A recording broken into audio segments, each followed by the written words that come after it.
(564)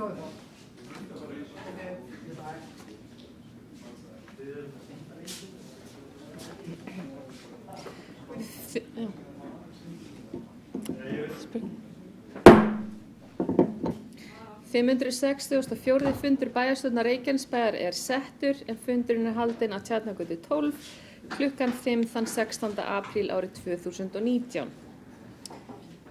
Mættir eru bæjarfulltrúarnir Friðjón Einarsson, Styrmir Gauti Fjellsteð, Halldóra Fríða Þorvaldsdóttir, Díana Hilmarsdóttir, Guðbrandur Einarsson, Margrét Þórarinsdóttir, Gunnar Þórarins, Ríkharður Ibsen, Andri Örn Víðisson og Hanna Björg Konráðsdóttir sem við bjóðum velkomna á sinn fyrsta bæjarstjórnarfund. Það eru 7 mál á dagskrá fundarins í dag en þau eru fundargerð bæjarráðs frá 4. og 11. apríl árið 2019, fundargerð umhverfis- og skipulagsráðs frá 5. apríl síðastliðnum, fundargerð fræðsluráðs frá 5. apríl, fundargerð velferðarráðs frá 10. apríl, fundargerð stjórnar Reykjaneshafnar frá 11. apríl, fundargerð menningarráðs frá 12. apríl og svo að lokum ársreikningur Reykjanesbæjar og stofnana hans fyrir árið 2018 fyrri umræða. Tekinni fyrir fyrsti dagskrárliður en það er fundargerð bæjarráðs frá 4. apríl síðastliðnum. Er eitthvað sem vill tjá sig undir þeirri fundargerð? Margrét Þórarinsdóttir, gjörðu svo vel.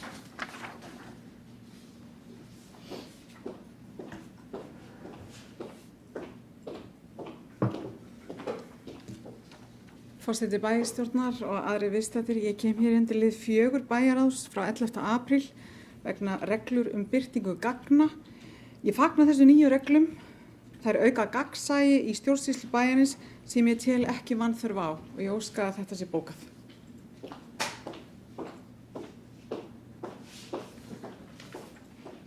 Fleiri sem vilja taka til máls undir fundargerð bæjarráðs frá 4. apríl? Hanna Björg, gjörðu svo vel.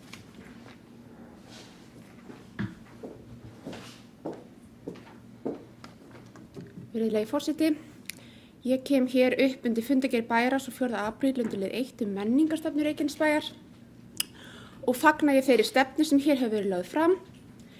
Það er nefnilega svo að í aðlandi samfélagi þarf að blómgast öflugt og aðlandi menningarlíf. Og í menningarstefnu Reykjanesbæjar sem hér hefur verið lögð fram er stefnt að því að litið verði á menningarmál sem eitt af meginverkefni sveitarfélagsins og samvinna stofnana verið gert hátt undir höfði. Mikil áhersla er lögð á samlegðaráhrif menningarstofnana og kannaðir möguleikar á að grunn- og framhaldsskólar geti komið betur á starfinu. Gífurlega margt gott hefur áunnist í menningarmálum Reykjanesbæjar síðustu 20 árin eða svo. Það dregur engin dul á það. En það er áhugavert markmið í sjálfu sér að aukið verði á samvinnu menningarstofnana. Samvinna með menningarstofnana og menntastofnana sveitarfélagsins mikilvæg leið til að styrkja einstaklinga til virkra þátttöku frá unga aldri og hugsanlega fleiri viðburðir verði áhugaverðir í augum barna. Við sem eigum börn hérna í Reykjanesbæ þekkjum það vel hversu dýrmætt starf er unnið í tónlistarskóla Reykjanesbæjar og samvinna meðal grunnskóla bæjarins er mikilvæg. Þar geta nemendur fengið tækifæri til að sinnast tónlistarnámi á skólatíma og nýta þá aðstöðu sem fyrir er. Samstarf og samvinna fleiri stofnana getur verið tækifæri í áframhaldandi uppbyggingu menningarlífs, menningartengdra viðburða og jafnvel grundvöllur til aukins samstarfs milli menningarstofnana og menntastofnana. Ég fagna framlagðri menningarstefnu og vona að henni verði fylgt úr vör. Takk.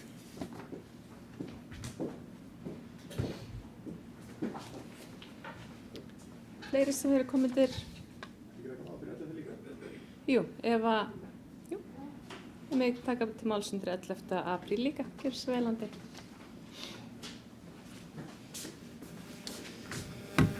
Forseti, ég ætla líka að fagna þessum reglum birtingu gagna, mál nr. 4 frá 11. apríl.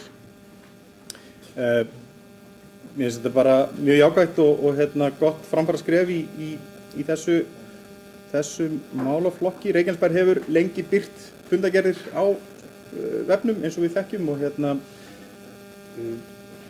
auðvitað að leita í þeim og það eru bara aðgengilegar og góðar en eins og við vitum líka mjög vel að þá er ekki þetta svona ítarefni eða svona fylgi skjölin sem oft er verið að vísa í og þá er mjög erfitt fyrir sérstaklega fyrir leikmann að reyna átt að svo hvað þeir eru að fjalla. Þannig ég held að þetta sé bara virkilega jákvætt skref og ég er alveg vissum og treysti því að það veri gætt að upplýsingaöryggi og persónuvernd og öllu slíku. með þetta mál. Þannig ég bara fagna þessu. Svo vildi ég aðeins fá að tala mál með 5 í sömu fundargerð. Það viljayfirlýsingu fjármál- og efnahagsráðherra Ísafjarðar, Reykjanesbæjar og Suðurnesjabæjar, skipulag, þróun, hagnýtingu og markaðssetningu lands í nágrenni Keflavíkurflugvallar. Mjög langur titill. Það alveg ljóst að farsælt samstarf þessara aðila gríðarlega mikilvægt og sérstaklega með tilliti til þróunar ýmiss konar tækifæra sem skapast í nálægð flugvallarins og þessa land sem þarna til ráðstöfunar sem nú nóg af allavega ennþá. Það þarf að halda rétt á spilunum og við tókum alveg eftir því að í kjölfar falls WOW air að þá hefur verið mjög tíðrætt að dreifa betur eggjunum í fleiri körfur og ég held að þetta sé virkilega bara gott innlegg í þá umræðu og mikilvæg vinna sem þarna getur unnist í því öllu saman að skipuleggja og þróa þetta svæði. Og þannig líka tala að fara í markaðsátak þá þegar það búið að fara í hönnunarsamkeppni að skipuleggja svæðið og ég held að slíkt átak geti líka verið virkilega jákvætt fyrir okkur. Ég veit að búið að vinna þessu í töluvert langan tíma, margir komið að því og nú vona ég bara að við séum farin að sjá fyrir endan á þessari undirbúningsvinnu og getum fara að sparka þessari vinnu alveg í gang.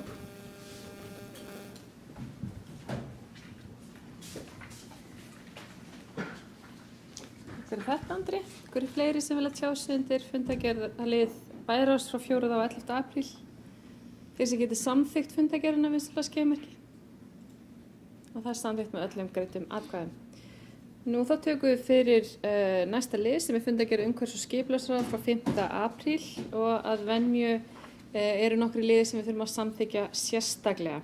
Þannig að við tökum þá fyrir fyrst og við byrjum á lið 1, Hafnargata, Suðurgata, kynning á deili skipulagstillögu. Er eitthvað sem vil tjá sig lið 1? Þeir sem geta samþykkt lið 1, vinsamlega skeiðmerki. Það er samþykkt með öllum greiddum atkvæðum. Nú svo tökum við lið 5, Vatnsnesvegur 22, óskum heimild til byggingu bílskúrs, niðurstaða grenndarkynningar. Eitthvað sem vil tjá sig undir lið 5? Þeir sem geta samþykkt lið 5, vinsamlega skeiðmerki. Það er samþykkt með öllum greiddum atkvæðum. Nú næst tökum við fyrir lið 8, Hafdalur 6014, 2 hæða raðhúsverði 1 hæð. Eitthvað sem vil tjá sig lið 8? Þeir sem geta samþykkt lið 8 vinsamlega skeiðmerki. Það er samþykkt með öllum greiddum atkvæðum. Nú þá er það liður 9, Víkurbraut 21-23, staðfesting á deiliskipulagi. Þeir eitthvað sem vil tjá sig undir lið 9? Þeir sem geta samþykkt lið 9 vinsamlega skeiðmerki. Það er samþykkt með öllum greiddum atkvæðum. Nú liður 11, Hafnabakki 3-5, sameining lóða. Þeir eitthvað sem vil tjá sig undir lið 11? Þeir sem geta samþykkt lið 11 vinsamlega skeiðmerki. Það er samþykkt með öllum greiddum atkvæðum. Þá er það liður 12, Tjarnarbakki 2, fyrirspurn. Eitthvað sem vil tjá sig lið 12? Þeir sem geta samþykkt lið 12 vinsamlega skeiðmerki. Samþykkt með öllum greiddum atkvæðum.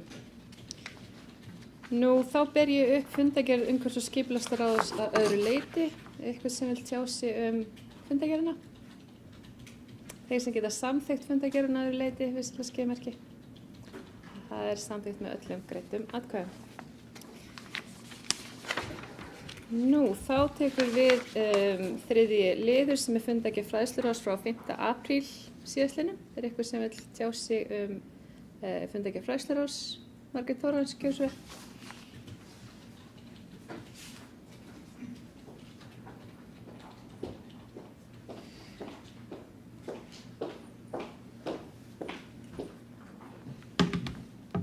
Forseti bæjarstjórnar og aðri viðstaddir. Ég kem hér undir lið 1 frá fundargerð fræðsluráðs. Hvað var það könnun á stækkun leikskólana? Það er mikilvægt að foreldrar standi í boði fjölbreytt dagvistunarúrræði þegar foreldraorlofi lýkur vegna fordæmaleysa fjölgunar hér í Reykjanesbæ á undanförnum árum. Þá hefur ungbörnum fjölgað. Mikill skortur er á vist fyrir börn hjá dagmæðrum og biðlistar hafa myndast. Ég fagna þessari könnun og nú er hægt að hefjast handa, kostnaðargreina og koma á fót deildum innan leikskólana sem taka við börnum frá 18 mánaða aldri. Hér er jafnréttismál að ræða. Eins og við þekkjum þá er það yfirleitt móðirin sem er heimavinnandi eftir að fæðingu og orlofi lýkur. Ég óska að þetta verði bókað. Ég vil einnig koma hérna undir lið frá fræðsluráði númer 3 sem eru kirkjuheimsóknir skólabarna og lið númer 4 sem er fræðslurás eineltisáætlun grunnskólana. Í fundargerðinu eru engin gögn varðandi þessa liði. Úr því verður að bæta. Ég óska hér með eftir því að svo verði gert, þannig að greinargóðar upplýsingar liggi fyrir áður en málin eru rædd hér. Ég óska að þetta verði bókað. Takk.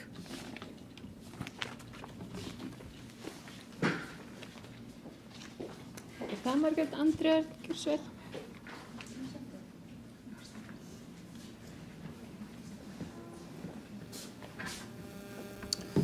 Forseti, ég sit í fræðsluráði og við tekið þátt í umræðum þetta með að stækka leikskólana eða reyna að finna leiðir til að taka yngri börn inn.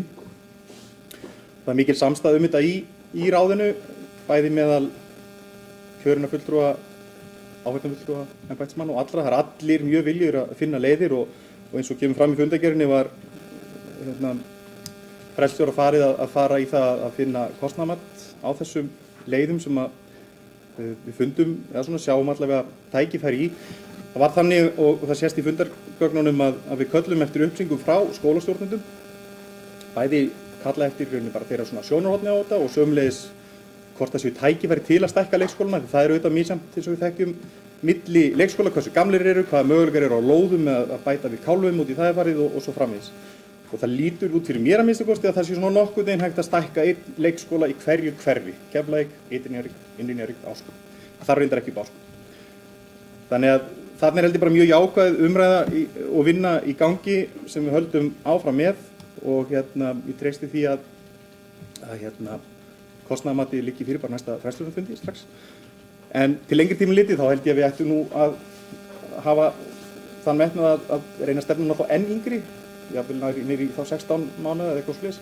Við reyna að brúa þetta blessaða bil sem að verður milli fæðingarorlofs og leikskóla. En ég sé nú ekki fyrir mig við leysum það nú kannski í þessari vinnu hér nákvæmlega hér. Nú, ég vil líka fá útskýra aðeins okkur engin fundargögn eru með kirkjuheimsóknum. Forsagan er þess að svo að okkur barst bréf frá foreldri fljótlega eftir jól. Það var svona bara persónulegt bréf þannig séð þar sem að foreldri að lýsa upplifun sínum af samskiptum við skólan sinn kirkjuheimsóknir sem að hefði alveg verið óþarfi að breyta í fundagagn fannst mér. En við ákveðum að taka umræðuna bara mjög svona almennt, köllum aftur frá stjórnendum hvernig þau haga sínum málum í sínum skólum. Það er engar miðstýrðar reglur þessi mál og við í rauninni erum að leggja þá það fyrir fræðslu skrifstofu að koma með drög að slíkum reglum. Það sé svona viðmiðunarreglur hvernig á að haga þessum málum og við fundum það alveg hjá stjórnendum þeir var hreinlega að kalla eftir því. Það er svona auðvitað misjafnt milli eldri, nýrri skóla og þeirra sem er rótgrónari að það sem er rótgrói bara hefð fyrir ákveðnum hlutum, annars það er engin hefð og þá eru stjórnendur auðvitað svolítið svona að reyna að feta svo finna bara hvaða leiðir er að fara. Eineltisáætlanir, við fórum bara svona mjög almennt yfir. Við tölum einmitt það á fundinum og upplýstum embættismennina sem að sitja þessa fundi að við ráðsmenn vildum í rauninni bara taka svona almenna umræðu eineltisáætlanir. Það var ekki sérstök kveiki að þessu máli og okkur fannst ástæða til þess að einmitt að taka svona umræðu upp þegar það er ekki eldur og allir þurfa að gera eitthvað. Þannig að við tókum bara svona mjög almenna umræðu, fengum ákveðna svona kynningu á hvernig staðan er mjög almennt. En geta alveg svo sem tekið undir það hefði mátt vera eitt glæri pakki að svo þarna með. En þetta voru mjög almennur umræður, við vildum svona upplýsa ykkur það.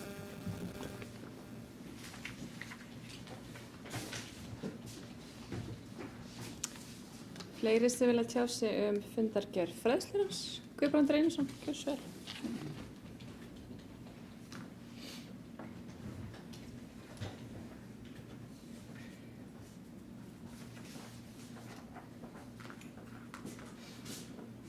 Virðulegur forseti, ágætu bæjarfulltrúar.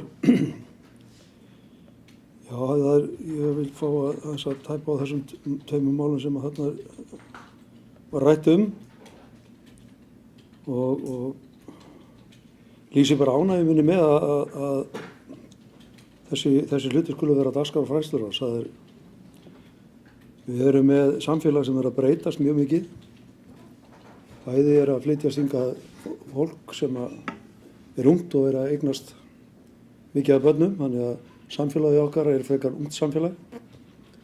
Og það var í málefnasamningi þess meiri hluta sem nú hér við völd að skoða möguleikann á því að færa leikskólaaldur niður í 18 ára og menn sáu möguleika á því að fara að gera tilraunir upp í Ásbrú og vonandi verður það að veruleika, en við þurfum auðvitað bara að sigla varlega í þessu. Þetta kostar mikla fjármuni. Við erum að tala um börn sem þurfa meiri þjónustu og þannig að við þurfum að hafa alla enda nýtta í því þegar að farið verður af stað, líka bara vegna þess að þetta geti haft áhrif á jafnræðisreglur og jafnræðissjónarmið og við þurfum að gæta þess að sinna ekki sumum börnum en ekki öllum. Þannig að við þurfum að vanda þetta mjög vel. Varðandi þessar kirkjuheimsóknir, það líka hluti af því að samfélagið að breytast. Það ekki allir kristnir í samfélaginu í dag og alls ekki allir lúterstrúar. Þannig að það ekki óeðlilegt að þessi umræða eigi sér stað með einhverjum hætti.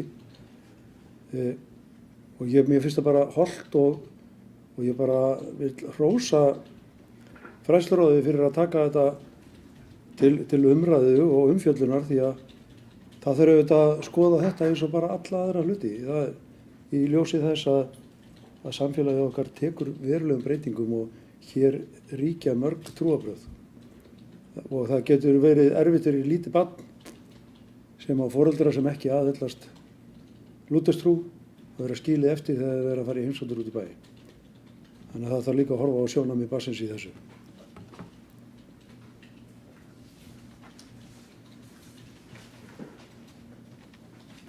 Takk fyrir þetta, Guðbrandur. Hverju fleiri sem vilja taka til máls? Þeir sem geta samþykkt fundargerð fræðsluráðs eru vinsamlegast beðnir að gefa merki. Og það samþykkt með öllum greiddum atkvæðum.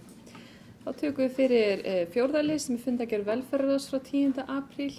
Eitthvað sem vil tjá sig fundargerð velferðarráðs. Margrét Þórarins, gjörðu svo vel.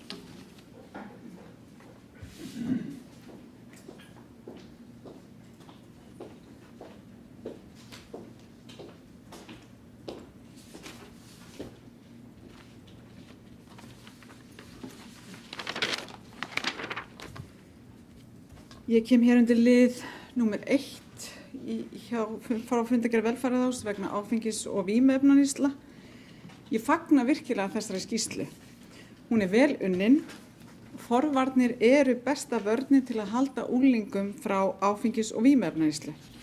Neysla og munn- og neftóbaki unglinga hefur aukist til muna á Íslandi ásamt neyslu á kannabis og svokölluðum vape rafsígarettum. Og það mikið áhyggjuefni. Þó ber að fagna því hversu góður árangur hefur náðst í því að draga úr áfengisneyslu ungs fólks hér á landi sem sú minnsta á Norðurlöndum. Allar rannsóknir og kannanir hafa sýnt fram á ótvírætt forvarnargildi þegar kemur að íþróttastarfi. Við þurfum að halda betur utan íþróttafélagin okkar með auknum styrkveitingum þannig að þau geti sinnt starfi sínu sem best.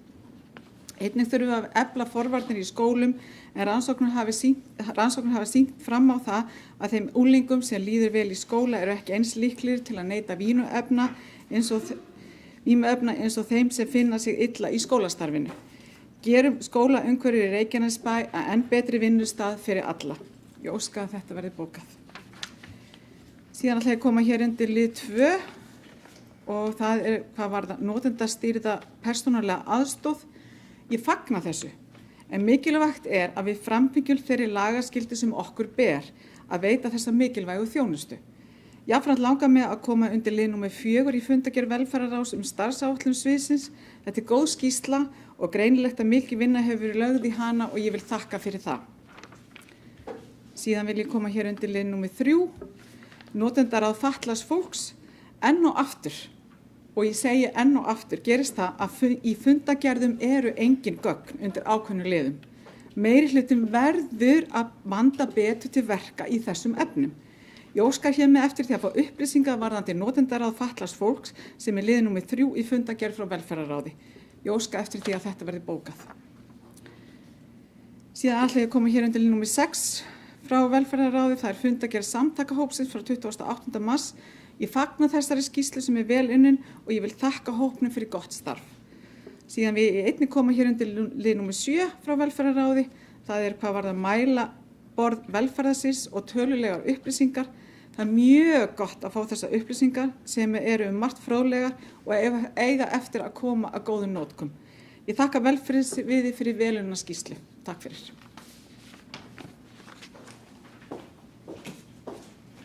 Takk fyrir það, Margrét. Mér langar aðeins að koma fram undir þessum fundalið velferðarráðs. Við fengum þess að á fundinan Hafþór Barða Birgisson, íþrótta- og tómstundafulltrúi Reykjanesbæjar, til að fara yfir málið með okkur eftir að við höfum fengið skilaboð að drykkja ungmenna á svæðinu væri að aukast. En hún helst frekar í takt við Stór-Reykjavíkursvæðið, en þau eru algjörlega með puttan á púlsunum hvað er að breytast í samfélagi barnanna okkar. Farið var yfir niðurstöður af hinum ýmsu rannsóknum, hvað var áfengis- og fíkniefnaneyslu. Það er að koma fram ákveðin mynstur sem er í takt við 2007 árið fræga þegar að drykkja ungmenna jókst eins og virðist vera að aukast núna á þessu ári. En við erum með öflugt rannsóknarbatteri sem er að fara yfir þetta, við fylgjumst vel með þessu.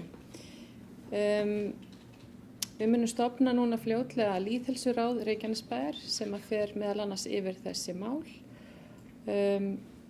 og tökum mjög hart á þessu og eflum forvarnastarf unglinga í skólanum okkar. Hvað varðar lið 3, notendaráð fatlaðs fólks, þá var þarna spratt umræða þennan samráðshóp og hvernig þyrfti að stofna fólk í hópinn og því var vísað til bæjarráðs, þannig að bæjarráð tekur ákvörðun 3 fulltrúa sem að verða tilnefndir og svo verða hagsmunasamtök fatlaðs fólks sem mun tilnefna aðra 3. Þannig að þetta notendaráð hefur ekki verið stofnað ennþá en fer í lofti fljótlega og verður leiðbeinandi varðandi þessa NPA samninga sem að við erum að fara að sigla í. Það er gott að minnast á það að við hefum fengið umsókn frá Brynju Hússjóð að byggja 7 íbúðir raðhús við Stapavelli í Reykjanesbæ sem að velferðarráð tók mjög vel í og það fer áfram í sína vinnslu í bæjarráði og vonandi fer þetta verkefni fljótlega af stað. Samtakahópurinn okkar er algjörlega frábær í bænum, er að vinna mjög góða vinnu, þetta eru sérfræðingar allstaðar að og er að vinna mjög góða vinnu við að taka á málefnum sem eru að koma upp ekki bara lýðheilsulega heldur líka í samfélaginu okkar. Þannig að það er mjög gott að fá þessa skýrslu frá samtakahópnum og þeir eru með sérstakann forvarnadag þann 20. maí næstkomandi sem við hvetjum ykkur öll til að mæta á og miðla af til að komast á. Einnig það sem gerist merkilegt í lokin var að við samþykktum að greiða gistináttagjald í neyðaratkvörðum Reykjavíkurborgar þar sem að fólk getur leita til sem að á sér ekki hús að venda í Reykjanesbæ.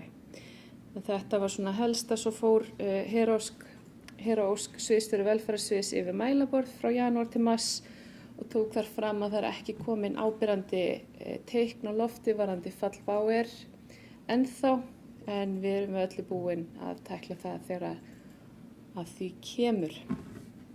Þetta var svona helsta sem kom fram á þessum velferðarráðsfundi 10. apríl síðastliðinn.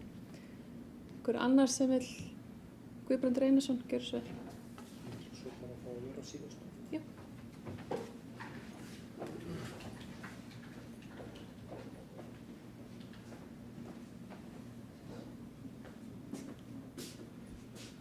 Virðulegur forseti, mig langar aðeins að tæpa hérna á lið númer 2 sem er þessi svokallaða notendastýrða persónulega aðstoð sem að hefur verið svona tilraunakeyrð í einhver tíma og komið ágætlega út og hefur gagnast þeim sem að hafa fengið svona persónubundna þjónustusamninga.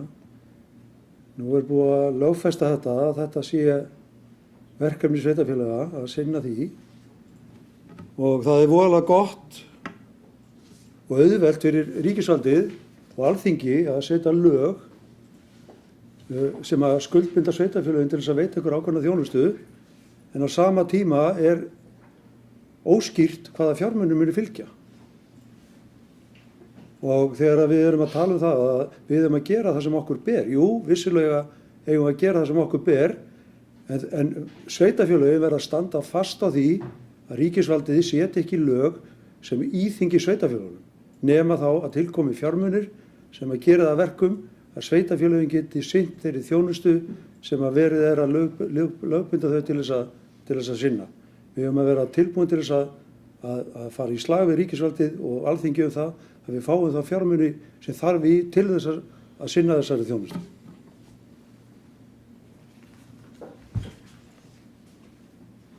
Takk fyrir það, Guðbrandur. Einhverju fleiri? Kjartan Már, gjörðu svo vel. Forseti, ágætu bæjarfulltrúar, mig langar bara að geta þess að við vorum aðeins og fljóta á okkur starfsmenn. Í fundarboði Bæjarráðs á morgun er mál, þetta síðasta málsgrein í 3. máli, þar sem segir velferðarráð vísar málinu til Bæjarráðs og óskar eftir tilnefningu 3 fulltrúa í samráðshópinn. Þegar við vorum búin að setja saman dagskrána fyrir Bæjarráð á morgun, og þá fékk ég að heyra það eftir það sem að þetta mál væri rauninni ekki tilbúið til þess að fara fyrir Bæjarráð. Það er eftir að vinna eitthvað aðeins meira í því, þannig að við munum væntanlega fresta afgreiðslu eða meðferð málsins bara í Bæjarráð á morgun. Bara svo það komi fram. Einnig vil ég upplýsa í 4. máli, í 5. máli, samstarf greiðslu gistináttargjalds í neyðarákvörðun Reykjavíkurborgar fyrir heimilislausa, en það munu hafa verið 38 nætur á þessum fyrsta ársfjórðungi sem að hafa verið nýttar af fólki með lögheimili í Reykjanesbæ í þessum gistiskýlum Reykjavíkurborgar. Og við vitum ekki hvort að það var einn sem gisti 38 sinnum eða 2 sem gisti 14 sinnum eða hvernig þetta er samsett, eða hvort þetta voru 38 einstaklingar sem gisti eina nótt hver, en þetta eru alls 38 nætur.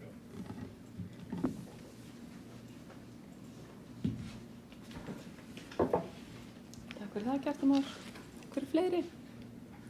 Þeir sem geta samþykkt fundargerð velferðarráðs frá 10. apríl síðastliðnum vinsamlegast skefið merki. Það er samþykkt með öllum greiddum atkvæðum. Nú næst tökum við lið 5, fundargerð stjórnar Reykjaneshafnar frá 11. apríl og mig langar að taka fyrir sérstaklega áður en við tökum fyrir fundargerðina 5. mál sem er frá fundi nr. 228 með eftirfarandi bókun.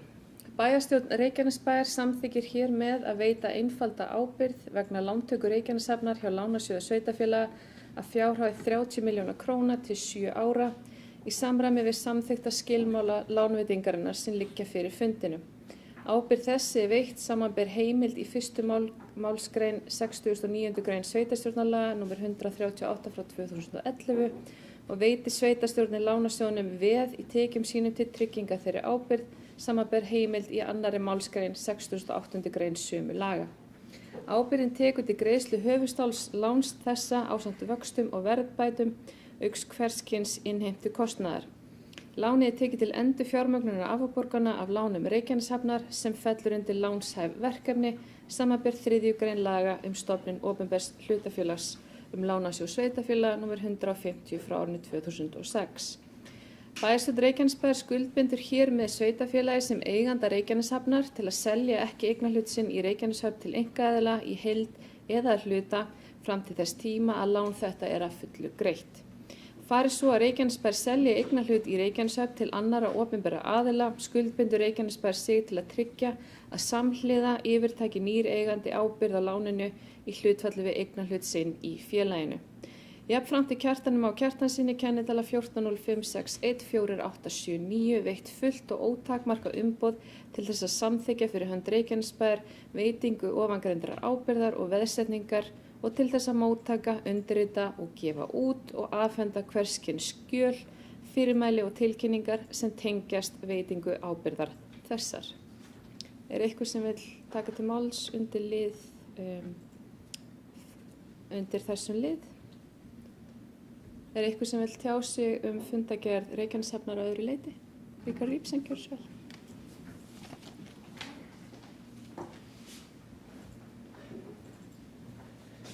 Forseti, bæjarfulltrúar, ég kem að sjálfsögðu undir fyrsta lið sem eru ásetningar Reykjaneshafnar 2018 og lýsi að sjálfsögðu kannski yfir bara ákveðnum áhyggjum varðandi rekstrarhæfi Reykjaneshafnar annars vegar og hvort að Reykjaneshöfn geti staðið sínar skuldbindingar. Það kemur skýrt fram að það álit bæði stjórnenda og stjórnarhafnarinnar að svo sé ekki ef ekki verður að iðnaðar uppbyggingu í Helguvík. Og í áætlun 2019 gert ráð fyrir uppbyggingu Thorsil. En eins og við vitum að þá eru ansi skiptar skoðanir hér kísilmálmverin í Helguvík. Og ég vil benda á það að ef ekki verður af iðnaðar uppbyggingu í Helguvík, hvað sé verið að gera til þess að eiginlega finna lausnir til framtíðar. Og ég held að þegar kemur að ásetningu Reykjanesbæjar sem við tökum fyrir hér og eftir að þá Reykjaneshöfn alltaf stóri bleiki fíllinn í herberginu sem við vitum öll. Auðvitað vorum við að færa til lóðir núna til Reykjanesbæjar og það vel. En það ljóst að þegar að velta Reykjaneshafnar ekki nema 350 milljónir og skuldirnar hlaupa á ansi mörgum milljörðum að þá munu þeir aldrei geta staðið við skuldbindingar sínar nema einhver starfsemi fari í gang að einhverju viti í Helguvík. Og sóknaráætlunin, hún gerir ráð fyrir því að meðal annars gera B-hlutastofnanir sjálfbærar og við vitum það öll að Reykjaneshöfn langt frá því að vera sjálfbær. Þetta auðvitað vandamál sem búið að vera lengi en mín ábending afar einföld. Ég held að það sé alveg ljóst að við getum ekki leyst hlutina að við sitjum með hendur í skauti. Þannig að ég hveti þess að menn skoði markvissa vinnu og atvinnuþróun í Helguvík. Við höfum lengi talað fyrir því að það skiptir rosalega miklu máli að vera með fjölbreytt atvinnulíf. Og við sjáum það núna þegar að til dæmis fellur að þetta getur haft gríðarlega áhrif. Þannig að ég vil koma þessu sérstaklega á framfæri að menn fari að gera sig í brók og skoða Helguvík til framtíðar og ég tala nú ekki ef ekki verður að þessum verkefnum sem hér búið að ræða allt og oft. Takk fyrir. Takk fyrir það, Ríkarður. Fyrir annað sem vil koma fram undir lið Reykjaneshafnar? Guðbrandur Einarsson, svör.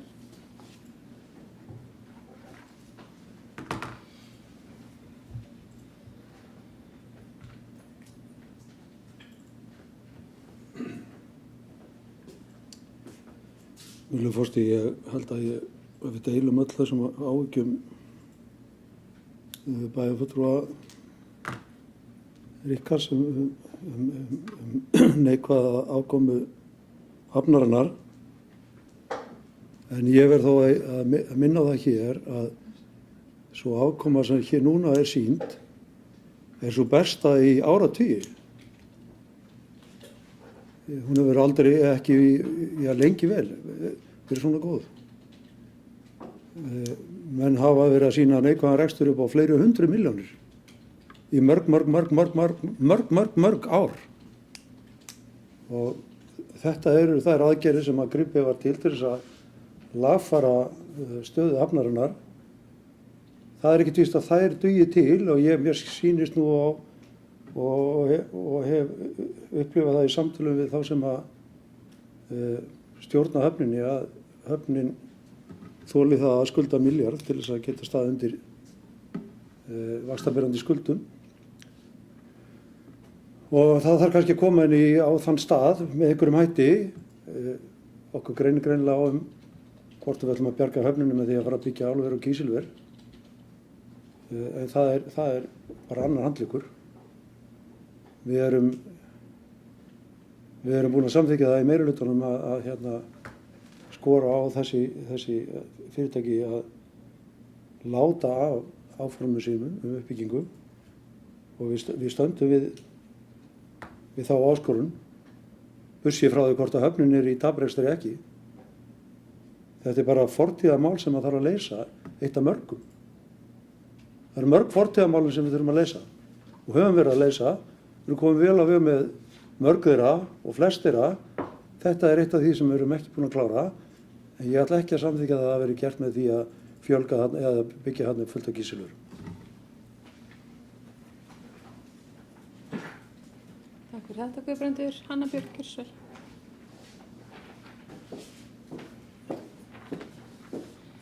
Virðulegi forseti, mér langar að taka undir orð Ríkards.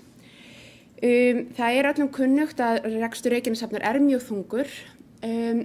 Rekstrartekjur hafnarinnar þær duga ekki fyrir rekstrargjöldum. Fjármagnsgjöld fyrir árið 2018 námu sömu upphæð og rekstrartekjur ársins. Það má ekki gleyma því heldur að Reykjanesbær hefur lagt höfnin lið með gífurlega miklu rekstrarframlagi. Það er samdráttur í skipakomum á árinu 2018 vegna gjaldþrots Sameinaðs Sílikons og það eru tafir á uppbyggingu kísilvera. Það er, við verðum auðvitað að horfa til fjölbreyttara atvinnulífs og ég held að allir séu sammála hér að kísilver eru ekki eini raunhæfi kosturinn í stöðunni. Og í þessu sambandi vil ég minna á að gífurleg aukning hefur verið á tekjum vegna skemmtiferðaþjónustu, komu skemmtiferðaskipa og mörgum hafnarsjóðum og þessar tekjur eru sífellt að aukast. Og ég get bent á samaburð, á árinu 2017 það námu þessar tekjur upp á 900 milljónir króna hjá höfnum landsins, en á árinu voru þær eingöngu 560, árinu 2015 voru þær eingöngu 560 milljónir króna. Ég skora því á að sveitarstjórnarmenn sameinist að standa þétt í baki framkvæmdastjóra Reykjaneshafnar og sýna það að við viljum marka okkur stefnu í að byggja hér upp öflugt atvinnulíf Reykjanesbæ til tekna á samfélaginu alls. Takk fyrir þetta, Anna Björk. Ríkharður Ibsen, kjörsvel.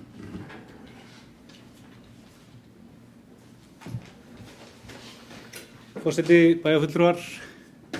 Já, Guðbrandur talar að okkur greini á hvað á að gera í Helguvík. Ég fór í sjálfu sér bara í það að tala að ef að kísilmálverin kemur ekki, hvað ætla mann að gera. Þannig að ég var ekkert að lýsa við neitt í sérstakri afstöðu minni hvað það varðar. En það breytir því ekki að ef að það er raunin, eins og Guðbrandur bendir á, að þau eru ekki að koma, að þá er ég að kalla eftir því að verði farið í vinnu til þess að finna lausnir. Það var það sem ég var að segja hérna. Ég held að það hlýtur bara að vera að allir séu sammála það, að það sé brýnt vegna þess að þarna liggja allar þessar skuldir og við getum aldrei greittar með þeim tekjum sem höfnin hefur í dag, það liggur alveg ljóst fyrir. Og við verðum líka að athuga að í sóknaráætluninni þá var verið að gera ráð fyrir tekjum af kísilmálverunum, öðrum megin, svo að mörgu leyti við að verða að tala við niður hinum megin. Og það er bara ekki hægt að byggja upp málflutning á þeim formerkjum, ég held að það sé mjög hættulegt. Varðandi það hvort að farþegarvanda sé að ræða og annars slíkt, þá getum við alveg verið sammála það að hér fóru menn mjög geyst á sínum tíma og ýmislegt sem að mátti betur fara, en það breytir því ekki að þetta eru aðstæðurnar sem við búum við í dag og við hljótum að vilja leysa það. Og þegar að kemur að atvinnuástandinu hér á Suðurnesjum, að þá er ljóst að það eru ytri aðstæður sem hafa skapað þessa tekjur sem við erum að fá inn núna. Við erum að sjá það að við erum að vana á allar tekjur 1,5 milljarð á síðasta ári og það er að megninu til uppbygging á Keflavíkurflugvelli. Það er aukning íbúðafjölda hér sem eru að borga útsvarstekjur og annað slíkt sem að er að ræða og við hljótum að vilja finna allar leiðir til þess að setja á stað vinnu til þess að móta einhvers konar skýra stefnu atvinnumál í Helguvík. Það er það sem ég er að kalla eftir. Takk. Takk fyrir Ríkharður. Guðbrandur Einarsson, kjörsvel.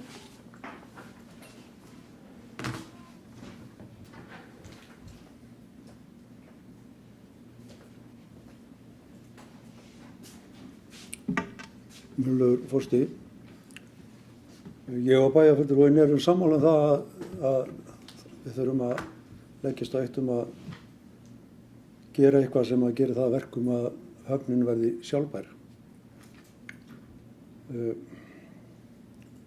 Hvaða leiðir á að fara til þess liggur kannski ekki alveg fyrir, en það er búið að gera helling. Það er búið að vinna, fara í reksturinn og ég vil bara segja það að framkvæmdastjóri hafnarinnar hefur verið mjög ötull í því að laga þennan rekstur og gera okkur grein fyrir hvernig málin standa. Það getur líka vel verið að við þurfum að draga bara saman þetta. Við erum með fullt af höfnum og við nýtum ekki nema hluta þeirra. Það standa nánast bara ónýttar sumar og menn bara standa á bryggjunni og veiða mann út þannig að við ættum nú kannski að skoða það gæti þurft að draga saman í rekstri hafnanna. Þegar við fórum á stað 2014 og skrifum þessa sókn eða fengum sérfræðinga til að skrifa hana með okkur, þá voru í gildi samningar kísilverinn í Helguvík og sem var ekkert vikist undan. Það gerðist líka bara margt frá 2014 til dagsins í dag. Ég þarf ekki að segja að bæjarfulltrúa Ríkharði hvað það var. Menn skýt upp á bak og hérna þessi verksmiðja bara hana mikið líti bara á hérna þessu svæði okkar. Og þeir sem að standaði Torsil, þeir eru búin að vera í allar sig ekki orðið áratugur sem þeir hafa allar sér að hefja rekstur. Hann er ekki komin enn. En við vorum með þó þessa samningu í gildi þegar að sóknin var skrifuð. En það eru bara breytta forsendur og við þurfum, eins og bæjarfulltrúi Ríkharður sagði, skoða möguleikana því hvað við getum gert til þess að höfnin standi á eigin fótum.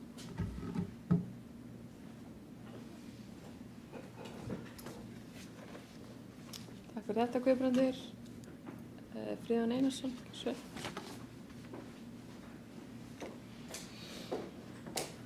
Forseti, getur bæjarfulltrúar, mér langar aðeins að koma að þessari umræðu. Ég kemur tekið undir allt sem hann er að segja hérna. Við hófum mikla vinnu 1996, við verið 23 árum síðan við að fá skemmtferðaskip til Íslands, einn fyrsta höfn í Íslandi sem gera það og sóttum ráðstefnur bæði til Ameríku og Evrópu og það komu hérna eitt árið, ég held að það var 99 og það komu 17 skip, skemmtferðaskip hingað til Keflavíkur og þetta voru minni skip og hérna tekjurnar voru góðar af þessu en síðan var í raun og veru tekin ákvörðun það að hætta þessu og svo ákvörðun var tekin 2002-03 þegar var ákveðið að hætta við þetta og keyra meira á stóriðju. Sú stefna gekk ekki eftir og nú þurfum við að skoða þetta upp á nýtt. Ég held að frá árinu 2000 til 2014 þá hérna nýfölduðust skuldir hafnarinnar og við erum náttúrulega að vinda niður af þessu og nú eru skuldirnar komin í 3,5 milljarð og vonandi tekst okkur að finna einhverjar framtíðarlausnir og ég tek alveg undir það að við þurfum að hafa breiðari grunn í atvinnulífinu á Suðurnesjum, það er ekki spurning á það og við þurfum að vinna vel að því en á sama tíma þurfum við líka kannski að horfa á höfnina á hvert hlutverk hennar verður í framtíðinni. Keflavíkur hvernig sjáum við hana.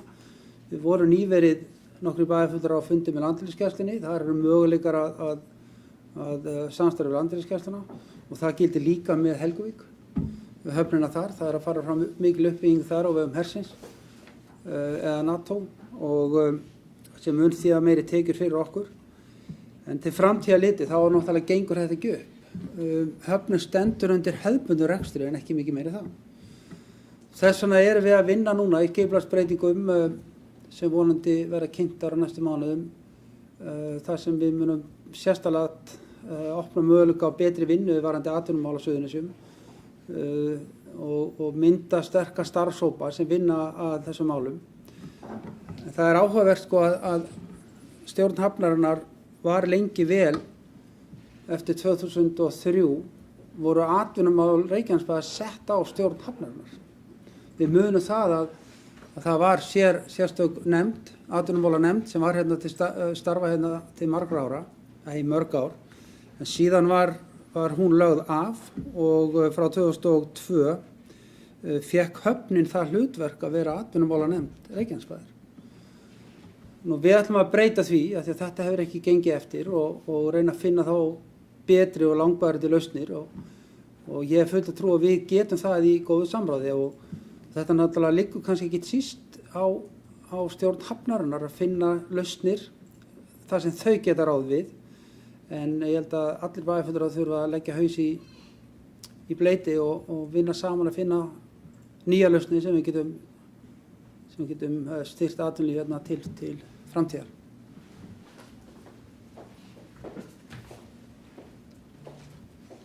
Takk fyrir þetta, Friðjón. Einhver annars sem vil taka til máls?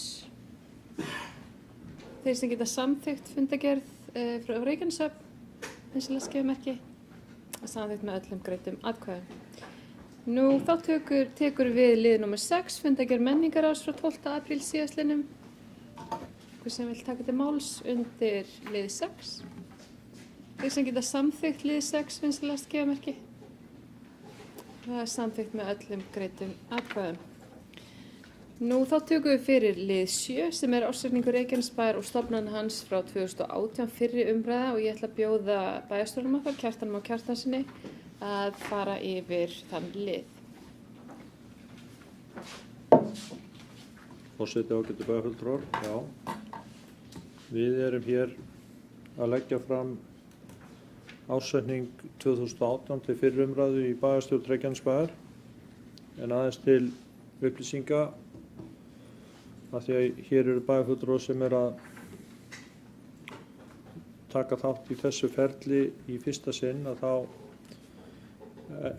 er það svo að okkur ber samkvæmt sveitarstjórnarlögum að leggja fram ársreikning fyrir bæjaryfirvöld, bæjarstjórn í síðasta lagi 15. apríl leggja hann fram í síðasta lagi 15. apríl og þessi reikningur var lagður fram í bæjarráði síðastliðinn fimmtudag og svo núna er 16. apríl en þetta er innan skekkjumarka þannig að það sleppur og svo ber okkur að afgreiða hann út úr bæjarstjórn eða samþykkja hann eða afgreiða hann með breytingum ef svo verður fyrir 15. maí og við erum að gera ráð fyrir að önnur umræða þennan reikning fari fram á fyrri bæjarstjórnarfundi í maí sem er 7. maí ef ég man rétt og á fimmtudeginum þar á undan 2. maí að þá komi hann í bæjarráð og endurskoðendur eins og venja hefur verið. Það munu endurskoðendur sveitarfélagsins sem eru Grant Thornton.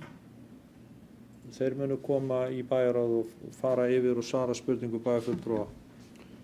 Og ég bara ítreka enn og aftur ef að þið hafið spurningar eða eitthvað sem viljið fá skriflu svör við þá endilega senda þau á okkur. En ég ætla aðeins að svona labba í gegnum helstu liði og reyna að vera stuttorðu bara í því og því ég veit að bæjarfulltrúar eru búin að það er tiltölulega stutt síðan að þið fengu þetta í hendur og menn þurfa að skoða þetta og rýna. En ef við förum hérna bara fyrst í rekstrarreikninginn á blaðsíðu 6 að þá er uppsetningin þannig að það eru 3 dálkar fyrir bæjarsjóð og svo hérna vinstra megin á dálkasíðinu og svo 3 fyrir samstæðuna samantekið á B-hluti. Og við sjáum að tekjur bæjarsjóðs sem voru 14,4 milljónir árið 2017 hækkuðu talsvert og voru 15,6 milljónir á árinu 2018. Tekjur samstæðunar voru 21,2 milljarður árið 2017 en 23,2 milljarðar árið 2018. Þannig að tekjur eru að aukast og það sem að ef við skoðum rekstrargjöldin þá er það sem ég finnst sérstaklega ánægjulegt er að þessar áætluðu tölur okkar í útgjöldunum eru innan skekkjumarka, þar að segja rauntölur áætlanir okkar virðast vera nokkuð nærri lagi. Þetta er alltaf eitthvað sveiflað upp eða niður en þetta virðist halda bara nokkuð vel. Og rekstrarkostnaður bæjarsjóðs sem var 11,7 milljarðar 2017 var 12,1 milljarður 2018 og þar eru laun það byrjaði rétt rúmlega helmingur útgjalda. Í samstæðunni voru útgjöld 16 milljarðar rúmir árið 2017, eru 16,6 milljarðar 2018. Þetta þýðir að rekstrar niðurstaða fyrir afskriftir 2018 eru 3,5 milljarðar króna. Afskriftir eru 485 milljónir í bæjarsjóði og að teknu tilliti til fjármagnsgjalda eða fjármagnsliða þá er rekstrar niðurstaða reglulegri starfsemi 2,8 milljarðar og síðan kemur framlagt í B-hluta. Ég er núna í bæjarsjóði upp á 191 milljón sem við vorum að tala áðan er framlagt til hafnarinnar og þá er rekstrar niðurstaða ársins 2018 2658,8 milljónir eða 2,6 milljarðar en í samstæðinu 2,3 milljarðar. Þetta lítur ágætlega út hjá okkur. Síðan langar bara undir þessu lið þá ætla ég að fá með leyfi forseta að lesa bara yfir skýringu 25 sem er á blaðsíðu 27 því að hún segir í rauninni allt sem segja þarf í þessu máli og ég ætla bara að lesa hana uppátt svo að það fari þá líka inn á bandið og fyrir það sem eru hugsanlega að fylgjast með útsendingu að þeir heyri þá það sem sagt er. Fyrirsögnin bæjarsjóður Reykjanesbæjar og samstæða A og B-hluta. Samkvæmt rekstrarreikningi bæjarsjóðs árið 2018 var rekstrarniðurstaða jákvæð 2658,9 milljónir króna. Hagnaður fyrir fjármunatekjur og fjármagnsgjöld nam 3038,9 milljónir króna. Eigið fé bæjarsjóðs í árslok 2018 nam 4218,5 milljónir króna og er eiginfjárhlutfallið 12,66%. Samkvæmt efnahagsreikningi nema veltufjármunir 6.349,5 milljónir króna, skammtímaskuldir 4.843,1 milljón króna og veltufjárhlutfall er 1,31. Heildarskuldir og skuldbindingar bæjarsjóðs nema 29.100,8 milljónir króna og er skuldahlutfall samkvæmt því 185,8%. Skuldaviðmið sem er annað en skuldahlutfall. Skuldaviðmið samkvæmt reglugerð 502 frá 2012 er hins vegar 122,67%, sjá nánar í skýringu 26. Þess að skuldaviðmið A-hlutans er 122,67%. En það til uppsýninga þá er að skuldaviðmið samstæðina sem við erum alltaf að horfa á með tilliti til þessara 150% sem við þurfum að komast undir og ég kem að því rétt strax. Samkvæmt rekstrarreikningi samstæðu A og B-hluta og í B-hluta eru þá höfnin og HS-veitur og fráveitukerfið okkar og skuld vegna hjúkrunarheimilisins og fleiri B-hluta einingar. Samkvæmt rekstrarreikningi samstæðu A og B-hluta árið 2018 nam hagnaður af rekstri 2.355,7 milljónir króna. Hagnaður fyrir fjármunatekjur og fjármagnsgjöld nam 5.061 milljón króna. Eigið fé samstæðu A og B-hluta í árslok 2018 nam 17.878 milljónir króna og er eiginfjárhlutfallið 26,89%. Samkvæmt efnahagsreikningi nema veltufjármunir 11.636,7 milljónir króna. Skammtímaskuldir 5.616,4 milljónir króna og veltufjárhlutfall er 2,07. Heildarskuldir og skuldbindingar samstæðu A og B-hluta nema 48.596,6 milljónum króna og er skuldahlutfall samkvæmt því 209,58%. Skuldaviðmið samkvæmt reglugerð 502 frá 2012 er hins vegar 137,29%, sjá nánar í skýringu 26. Og þetta er athyglisvert að við erum sem sagt komin undir þetta 150% skuldaviðmið sem sveitarstjórnarlög gera kröfu að við náum fyrir árslok 2022 en við setjum svona ákveðin fyrirvara við það af því að ég skal koma aðeins betur að því á eftir. Bæjarráð og bæjarstjórn Reykjanesbæjar létu á árinu 2014 gera óháða fjárhagslega úttekt á rekstri bæjarins. Afrakstur þeirra vinnu fékk nafnið Sóknin og var meðal annars nýtt við fjárhagsáætlunargerð fyrir árin 2015 til 18, 2016 til 19, 2017 til 20, 2018 til 22 og svo nú 2019 til 2022. Sóknin byggir á 4 stoðum, í fyrsta lagi að auka framlegð í rekstri A-hluta, öðru lagi að halda fjárfestingum í nýjum innviðum í lágmarki, þriðja lagi að endurskipuleggja efnahagsreikning með því að endursemja við kröfuhafa og selja eignir, fjórða lagi að stöðva fjárstreymi frá A-hluta yfir í B-hluta og gera B-hlutastofnanir sjálfbærar eins og hér var talað áðan. Sókninni hefur verið fylgt ítarlega eftir með góðum árangri og undir eftirliti og í góðri samvinnu við eftirlitsnefnd með fjármálum sveitarfélaga. Síðan koma þarna, ef þið eru að fylgjast með þessum texta, þá koma þetta 4 línur sem eiga ekki að vera þarna. Þetta er tvítekið og kemur þetta er neðsta málsgreinin. Þetta er fyrstu 4 línurnar á henni, þetta bara hefur eitthvað misvarist í prentun og verður lagað. Þannig að ég fer núna í næstsíðustu málsgrein á þessari síðu. Á árinu 2017 og í byrjun árs 2018 náðu samninga við kröfuhafa Reykjanesbæjar og Reykjaneshafnar endurfjármögnun. Reykjanesbær tók lán hjá Lánasjóði sveitarfélaga á árinu 2017 og nýtti til að greiða upp langtímaskuldir hafnarinnar utan skuld hennar við Lánasjóðin, það er að segja LSS, Lánasjóð sveitarfélaga. Því til viðbótar nýtti Reykjanesbær nokkur 100 milljónir að handbæru fé svo hægt var að gera upp við kröfuhafa hafnarinnar. Á árinu 2018 var gengið frá samkomulagi milli Reykjaneshafnar og Reykjanesbæjar þessar skuldir sem og eldri skuldir hafnarinnar við Reykjanesbæ. Í samkomulaginu fólst að Reykjaneshöfn afhenti Reykjanesbæ landsvæði í Helguvík að verðmæti 4.600 milljónir króna og gefið var út nýtt skuldabréf upp á 3.295 milljónir króna. Í endurskoðaðri aðlögunaráætlun fyrir árið 2019 til 2022 er gert ráð fyrir að sveitarfélagið nái undir 150% skuldaviðmi fyrir árið 2022.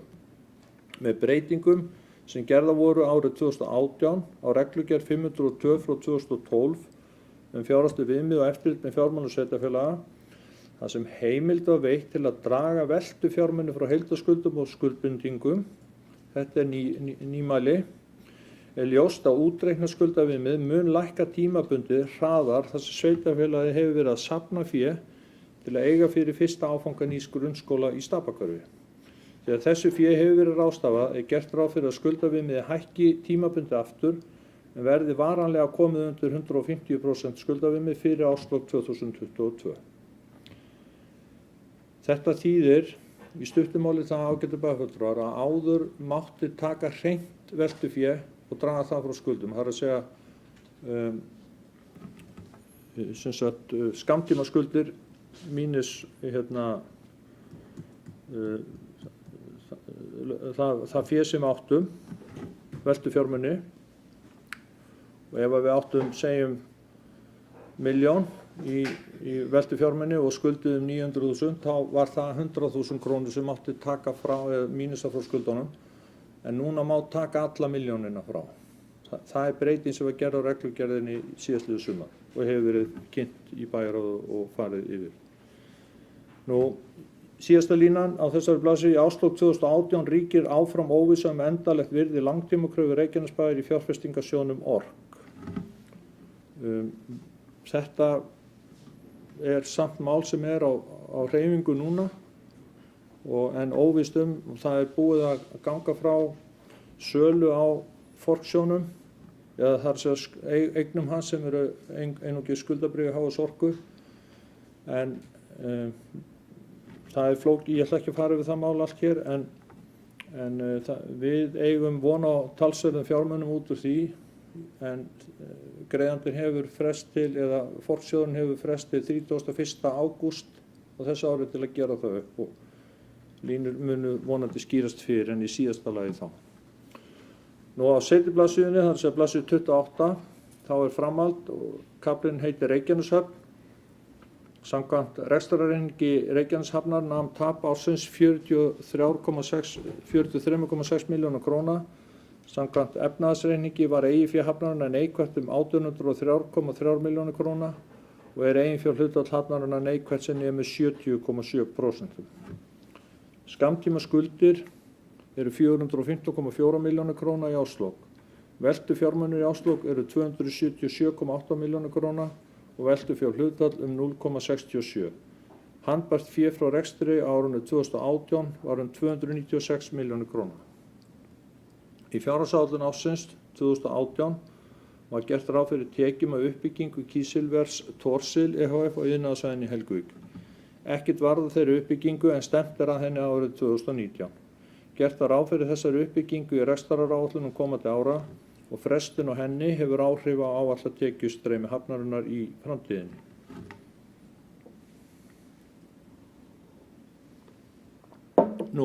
Fjárhagsstaða Reykjaneshafnar er verulega erfið og hefur verið unnið að endurskipulagningu og skuldbindingum hafnarinnar undanfarin ár í samstarfi og samráði við eiganda hennar, það er Reykjanesbæ. Hluti þeirra vinnu er að Reykjanesbær leysti 2017 til sín kröfur annarra kröfuhafa Reykjaneshafnar en þær sem snúa að Lánasjóði sveitarfélaga ohf. og var með því stærsti kröfuhafi Reykjaneshafnar. Til að lækka skuldbindingar Reykjaneshafnar og skapa henni rekstrarhæfi yfirtók Reykjanesbær þann 1. janúar 2018 stóran hluta landsvæði Reykjaneshafnar og iðnaðarsvæðinu í Helguvík sem framlag upp í kröfu sína á höfnina og lækkuðu skuldbindingar hafnarinnar þar með umtalsvert. Þó liggur fyrir að eftirliggjandi skuldbindingar Reykjaneshafnar eru mun hærri en núverandi rekstur hafnarinnar getur staðið við, en gangi hugmyndur fyrirhugaða uppbyggingu á iðnaðarsvæðinu í Helguvík eftir munu tekjur Reykjaneshafnar aukast verulega með auknu fjárhagslegu svigrúmi gagnvart þeim skuldbindingum. Að óbreyttum rekstrarforsendum fyrirsjáanlegt að Reykjaneshöfn stendur ekki undir skuldbindingu sínum og leita þar annarra úrræða til þess að létta fjárhagslega skuldbindingar hafnarinnar til framtíðar og skapa henni rekstrarhæfi. Ef fyrirhuguð uppbygging á iðnaðarsvæðinu í Helguvík gengur eftir telja stjórn og stjórnendur Reykjaneshafnar að höfnin muni geta staðið við skuldbindingar sínar í framtíðinni og að rekstrarhæfi hafnarinnar sé til staðar. Reykjanesbær ber alla ábyrgð á skuldum og skuldbindingu Reykjaneshafnar samkvæmt 16. grein hafnalaga. Og lokum er hér smákafli eignaðarsfélagi Fasteigna HF sem er reyndar eignaðarsfélagi Fasteign HF, ekki EHF. Á árinu 2018 nam tap félagsins 17,6 milljónum króna. Eigið fé í árslok 2018 nam 181,3 milljónum króna samkvæmt efnahagsreikningi að meðtöldu hlutafé að fjárhæð 2,8 milljónir króna. Bókfært verð fjármögnunarleigu samninga í árslok 2018 nam 11.860 milljónum króna og er greiðandi þessa samninga eini hluthafi félagsins, það er Reykjanesbær. Þann 12. febrúar 2018 var gengið frá samkomulagi milli félagsins og Reykjanesbæjar annars vegar og félagsins og kröfuhafa þess hins vegar með fjárhagslega endurskipulagningu miðað við 31. desember 2017. Í samkomulaginu var kveðið á að gefin voru út 2 ný lán við kröfuhafa samtals á upphæð 11.939 milljónir króna og samhliða voru gerðir 2 nýir leigusamningar. Virðulegur forseti, ég hef lokið máli mínu en skal reyna að svara hér spurningum ef að þær koma upp, en að öðru leyti þá eins og ég sagði í upphæðum míns máls að þá gerir ég ráð fyrir að við tökum, eða gerir ekkert ráð fyrir, við munum taka ásetningi til umræðu í bæjarráði eftir páska sem er á föstudaginn, að því að kemur þetta sumardagurinn, 1.25. Við tökum þetta á dagskrá föstudaginn 27. apríl og svo í bæjarráði aftur fimmtudaginn 2. maí og þá koma endurskoðendurnir til okkar. Takk kærlega fyrir greinargóða yfirferð bæjarstjóri Guðbrandur Einarsson. Svel.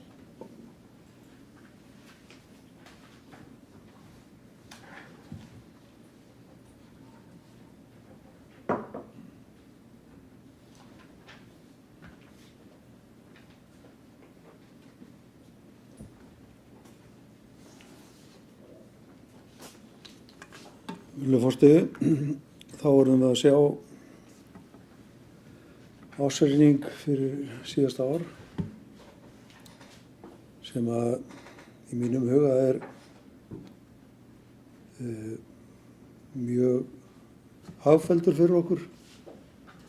Það er greinilegt að það hefur verið haldið vel á spöðunum og starfsmenn hafa verið að fara eftir þeim áætlunum sem hafa verið gerðar og hafa verið að sýna mikla ábyrgð í því að láta reksturinn ganga án þess að fara út fyrir þá ramma sem að mótaði voru í fjárhagsáætlunum gerð fyrir árið 2018.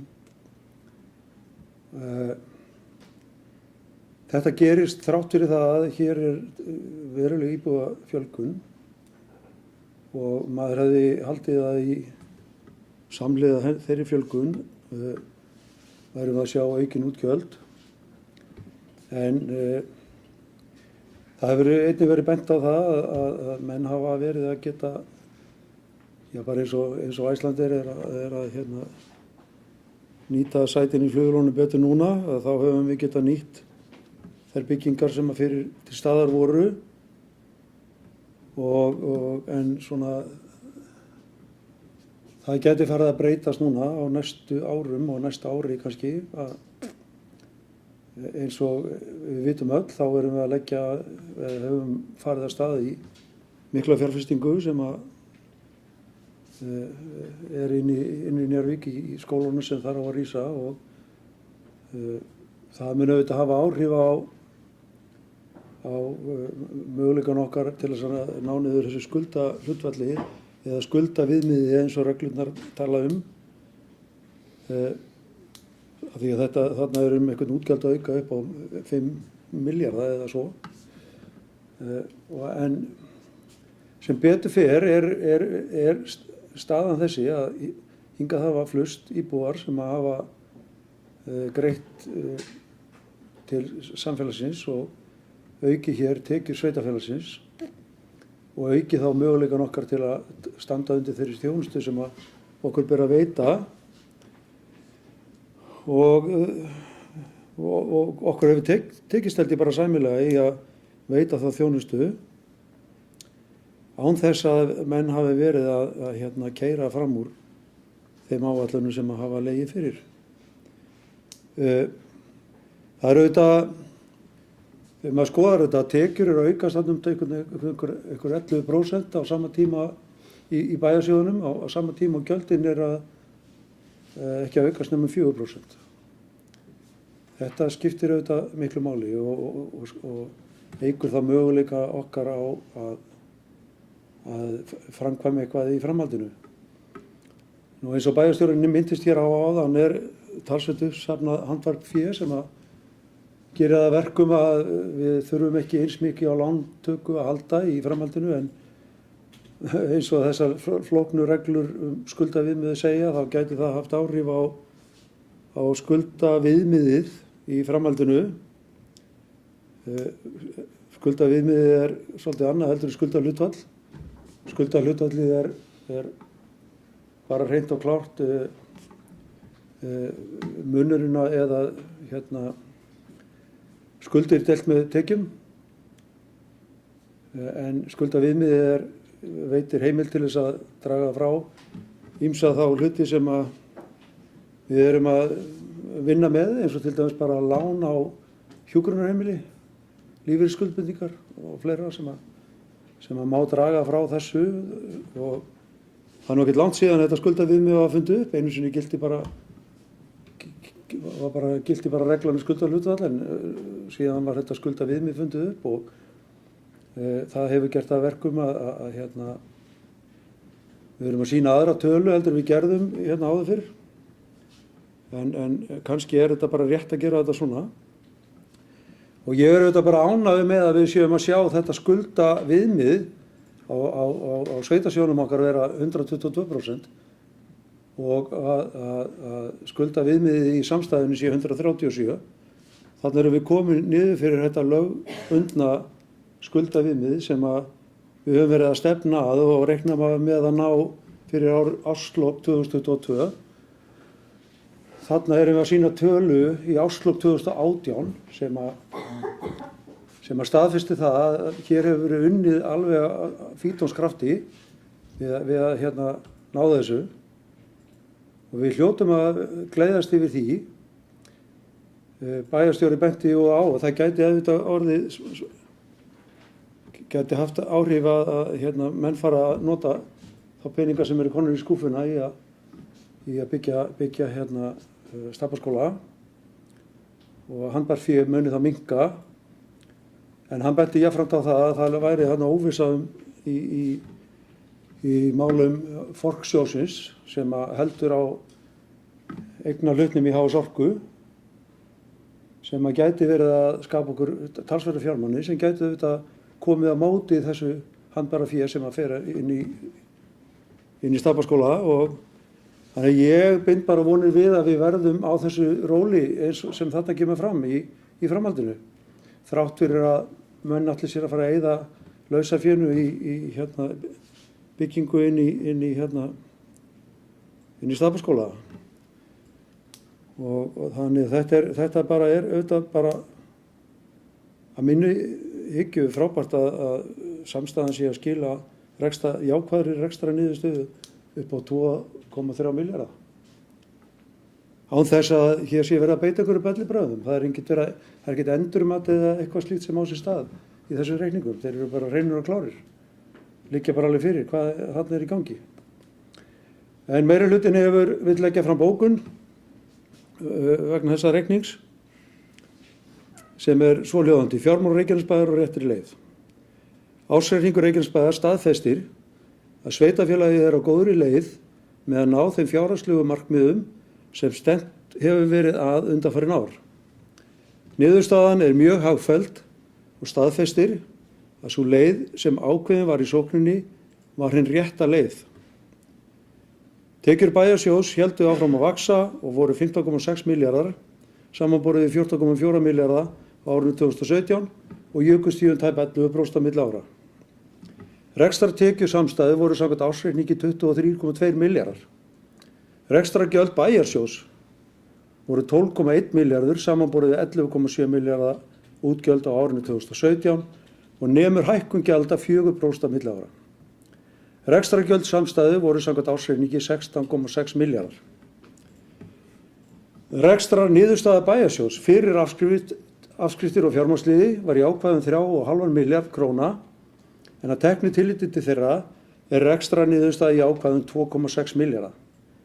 Rekstrar niðurstaða samkvæmt samstæðu var jákvæð 2,3 milljarða króna.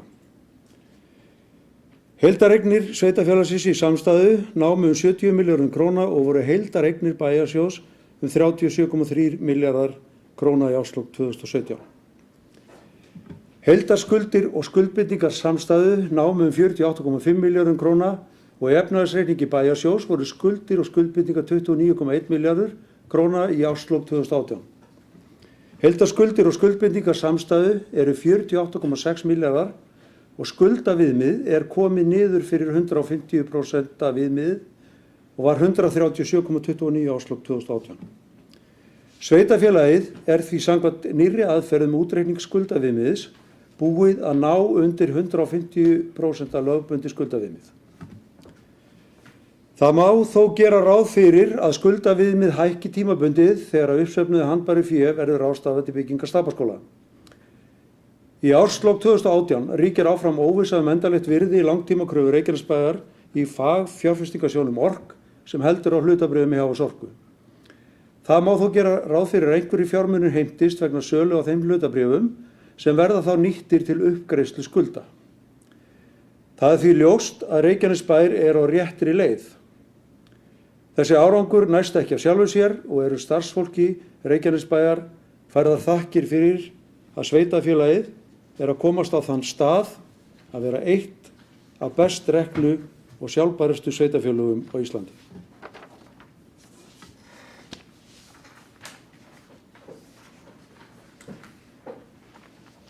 Takk fyrir það, Guðbrandur. Ríkharður Ímsson, kjörsvel.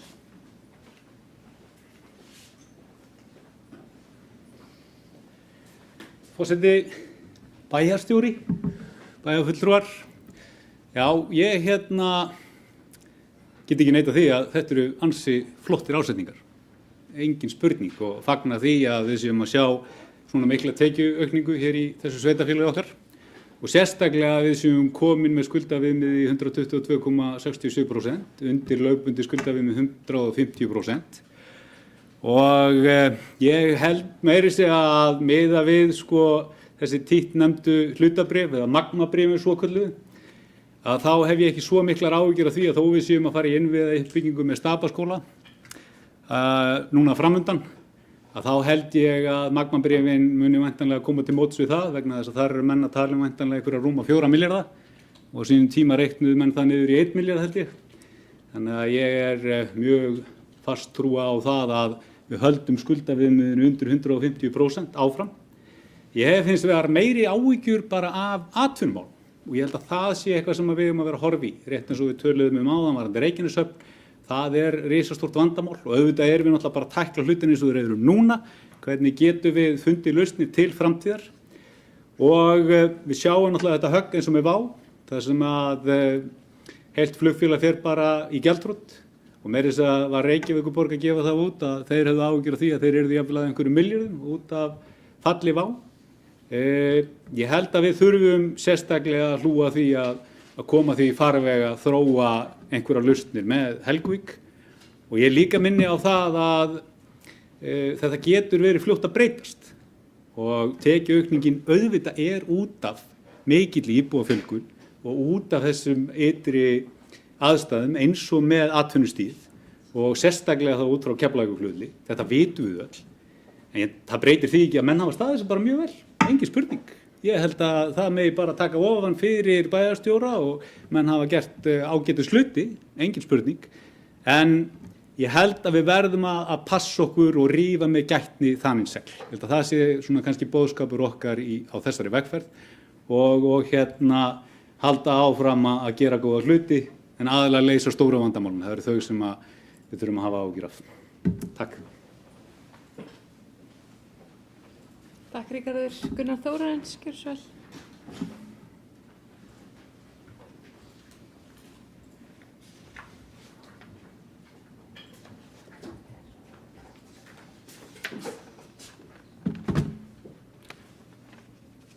Virðulegi forseti, bæjarstjóri og bæjarfulltrúar og gestir.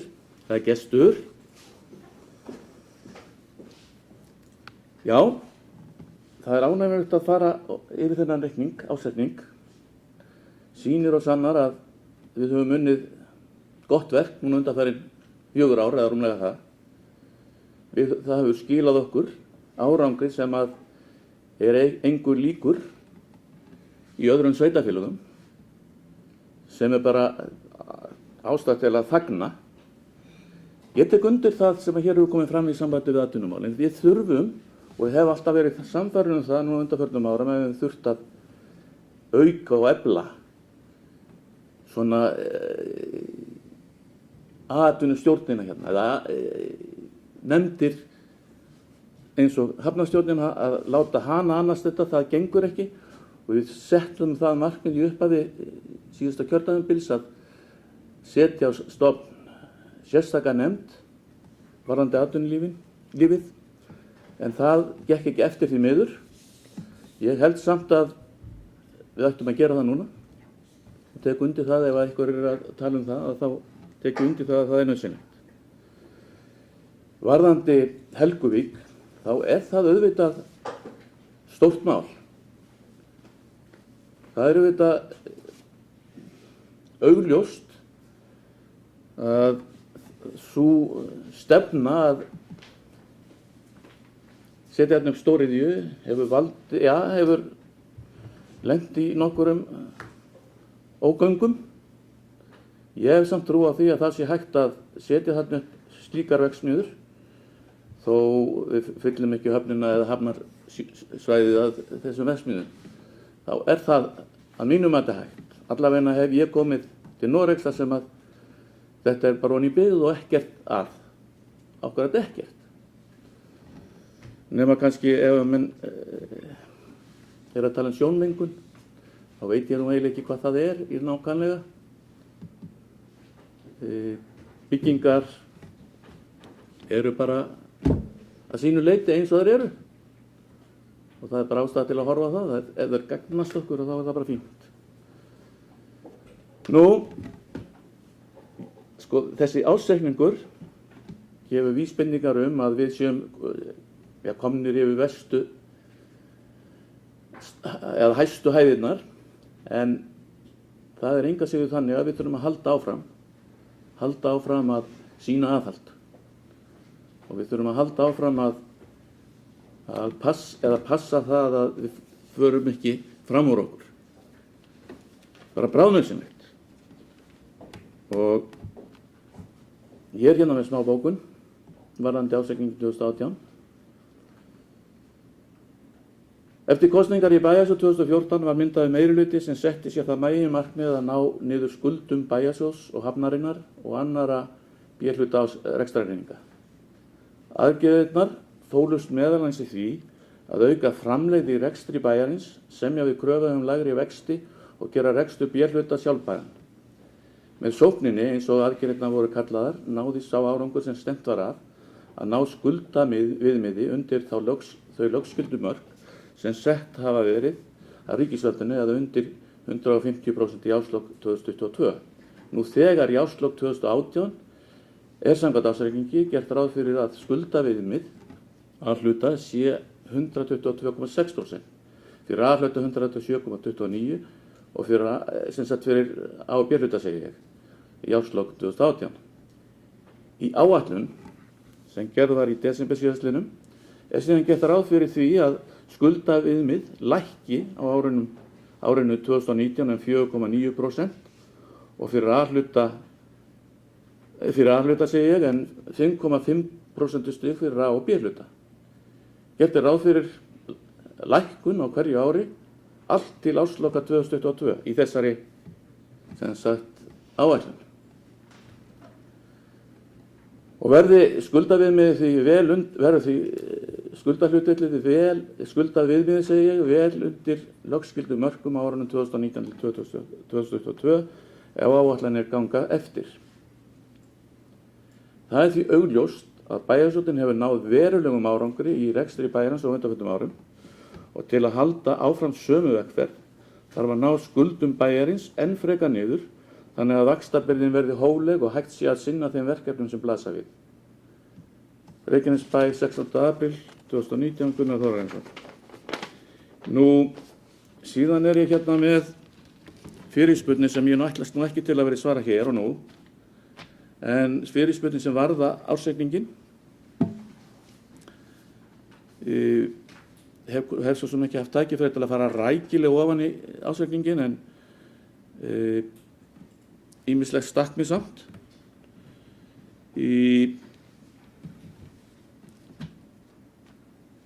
Eins og ég segi, ég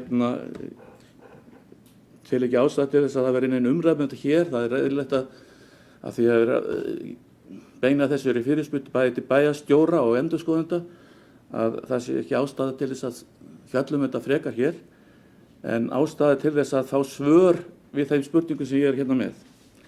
Ég undirritaður Gunnar Þórarinsson, bæjarfulltrúi og óska hér með eftir nánari skýringum og nokkrum atriðum hvað varðar áritun endurskoðenda, ársreikninginn sjálfan og skýringum. Í áritun, fyrsta lagi, í áritun óháðs endurskoðenda undir fyrirsögninni áframhaldandi rekstrarhæfi stendur þetta.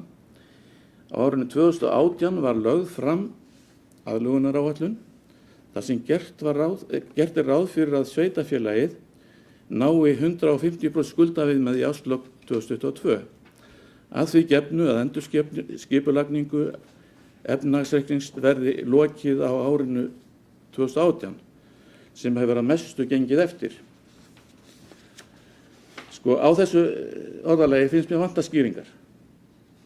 Ég átta mig ekki á því hvaða endurskipulagning efnahagsreiknings verði að ljúka á árinu 2018 og þannig að það er nauðsynlegt að fá skýringar á þessu fyrst mér. En þetta er beint út þetta áritun óháðs endurskoðanda. Nú, í öðru lagi, í skýringu 12 langtímakröfur er fjallað orkusjóðinn. Sagt þar að síðustu þekktu viðskipti með hlutabréf í HS Orku fóru fram á genginu 5,35 Með við það verðmæti bréfsins 5,3 milljarðar króna. Krafan var bókfærð á 1.333 milljónir króna í árslok 2015 og staðan óbreytt.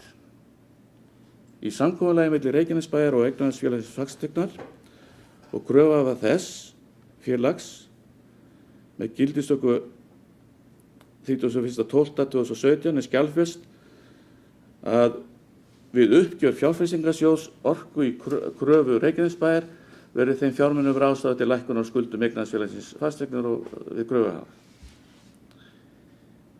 Ég spyr, hví ekkert minnst á sölu hlutabréfa Orkusjóðsins fyrir áramótin 2018-19 og áhrif þess á mat bréfanna? Hvaða áhrif hefur það á verðmæti bréfanna að sala hafi verið undirrituð árinu 2018? Eins og þið vitið og hér hafi komið fram að þá var verið að tala að minnst okkur 3 milljarða, nú hefur verið að tala rúmlega 4 milljarða út á þessum bréfum og ég skil ekki alveg þessa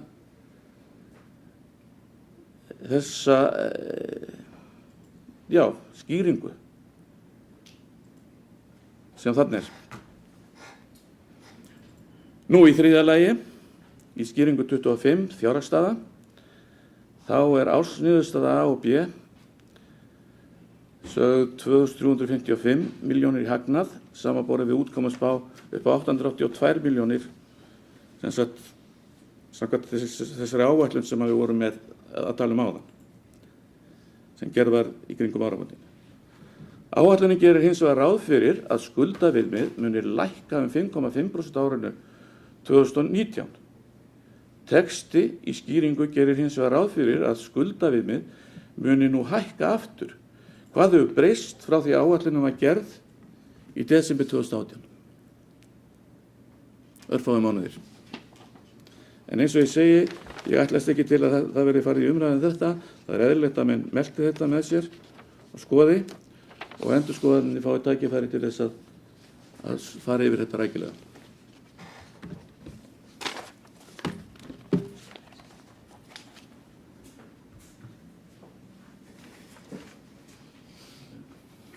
Takk fyrir þetta, Gunnar. Fyrir fleiri sem vilja koma fram með Lísu Ríkar Rýpsengjörsu.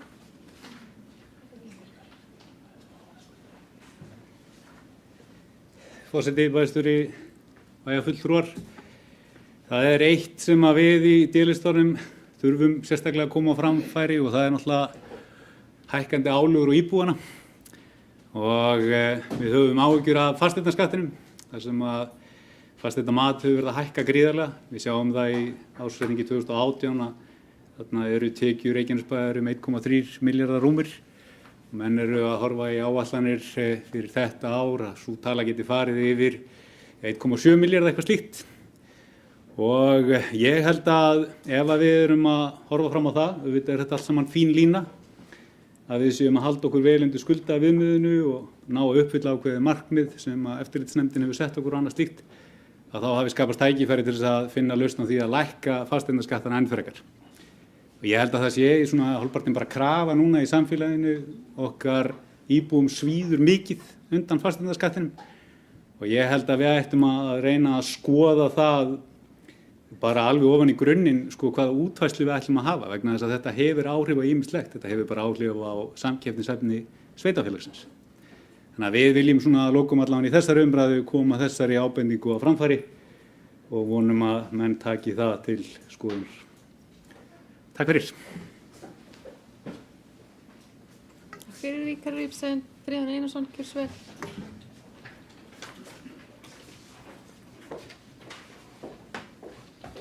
Forseti, ágætu bæjarfulltrúar.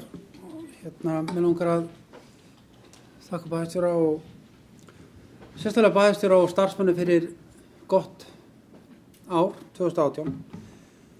Það ekki nema, það var hérna árið 2016 þar sem við stóðum hérna í pontu og 2 mínútum frá því að óskatti því eftirlitsnefndin tæki við rekstur sveitarfélagsins komið hérna inn á fund og 2 mínútur fyrir fundin að þá sagði til lífeyrissjóðurinn að halda viðræðum áfram. Við unnum hérna nótt sem dag til þess að lifa af og þetta er ekki nema rúm 3 ár síðan. Og þetta voru gríðarlega erfiðir tímar. Það var erfitt að ná utan um verkefnið og það fóru margir mánuðir og margar helgar í vinnu þar sem bæjarfulltrúar stóðu saman, reyna að finna lausnir í þessu og endanum náðu við samkomulagi. Og ég vil sérstaklega nota tækifæri hérna þegar við sjáum þennan ársreikning að þakka bæjarstjórunum Kjartani Má fyrir að halda utan um þetta verkefni. Það var mikil lukka að fá hann til starfa með okkur og þó maður hafi stundum fundist hann óþolandi að sparki rassinn á okkur að þá gerði hann það vel og hann á mjög stóran hluti í þessu. Auk þess sem starfsmenn Reykjanesbæjar hafa staðið sér frábærlega, hangandi yfir sér niðurskurð og samdrátt er alltaf erfitt. En ekki síst að þá eiga íbúar þakkir skyldir hafa unnið með okkur í þessu. Þetta er í raun og veru að mínu mati risa árangur sem við náðst. Það er voðalega auðvelt fyrir okkur að segja það að fjölgunin hérna hafi gert þetta allt fyrir okkur. Í fyrra var fjölgunin rúm 6% og þetta er svo tala sem við erum búin að sjá síðastliðin ár.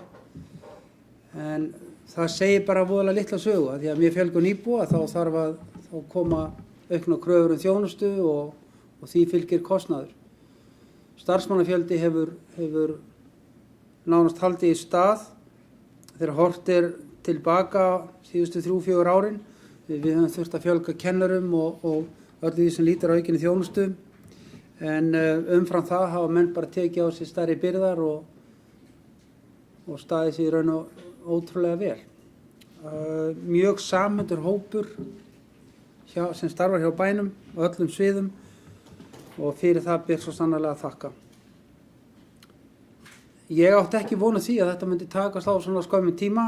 Þetta hefur gengið betur heldur en við nokkuð tíma þorðum að vona og við munum það sem vorum að standa í þessari orrahríð að búa til sóknina að mönnum þótti við vera bjartsýnir. Þetta væri ekki hægt og ég man samninganefndin sem var að vinna fyrir okkur taldi að þetta væri vonlaust. Við myndum lenda bara í fangilsi ef við ætlum að halda þess áfram. En sem betur fer þá tókst þetta, lausaskuldir við farnar, skil á öllum hlutum og með endurfjármögnun á núverandi skuldastöðu þá mun hagur Reykjanesbæjar enn batna. Fasteign mun heyra sögunni til, eignendur eru komnar aftur heim og útliti fyrir framtíðina er bara mjög gott.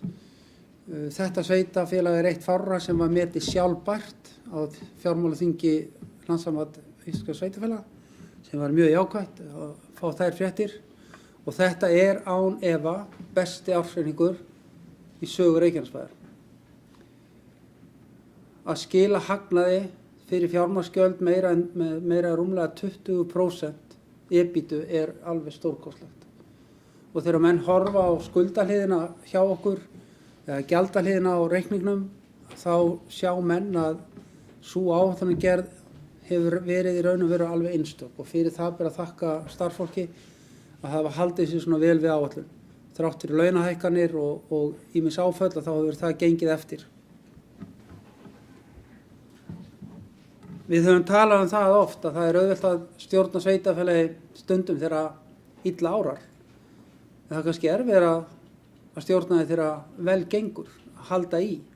Við ætlum að halda áfram að lækka skuldir og en leiðar reyna að bæta þjónustu og mér langar að nefna það eins hérna að allar kennitölur má segja í ársreikningnum hafa lagast. Það má segja sama hvaða tölur við skoðum og það hefur gengið vel upp og ég held að það megi leita mjög langt til að sjá eins mikla sveiflu hjá okkur á síðastliðnum 5 árum eins og hér hefur verið. Aðeins varðandi áskorun Sjálfstæðisflokksins lækkun fasteignaskatts þá vil ég nefna það að við höfum lækkað prósentuna, álagningarprósentuna úr 30% og 0,5 í 0,36 sem er ein mesta lækkun sem gerð hefur verið hjá nokkur sveitarfélagi á Íslandi á einu ári og ég vil aðeins útskýra okkur það er. Við gátum ekki lækkað hana meira vegna samnings við kröfuhafa og eftirlitsnefndina. Við urðum að skila ákveðnu tölu inn í fasteignaskatti sem eru 1740 milljónir, sem þýðir það að áskorun til okkar að lækka þetta í raun og veru dálítið ankannaleg vegna þess að þetta samningur sem bæjarfulltrúar hafa skrifað undir. Okkur óheimilt að fara neðar með fasteignaskattinn og það eiga menn að vita. Við skrifum undir þennan samning fyrir nokkru síðan og okkur okkur bannað að fara neðar. Þetta krafan sem gerða til okkar og meðan við erum enn undir þessum samningi þá getum við ekki hreyft þetta niður, því miður. Það var mikill barningur við nefndina að fá þessa tölu niður í þetta. En þegar bæjarfulltrúar, og ég nefndi þetta áður, tala svona opinberlega að lækna fasteignaskattinn, þá ættu að geta þess líka að bæjarfulltrúar sama flokks skrifuðu undir það að við gætum ekki farið niður. Það er ódýrt að segja við viljum lækka fasteignaskattinn. En við erum með samning sem við megum það ekki. Þannig að biðja bæjarfulltrúana aðeins að hugsa það hvað að kalla út hérna í Kosmos þegar þeir segja þetta.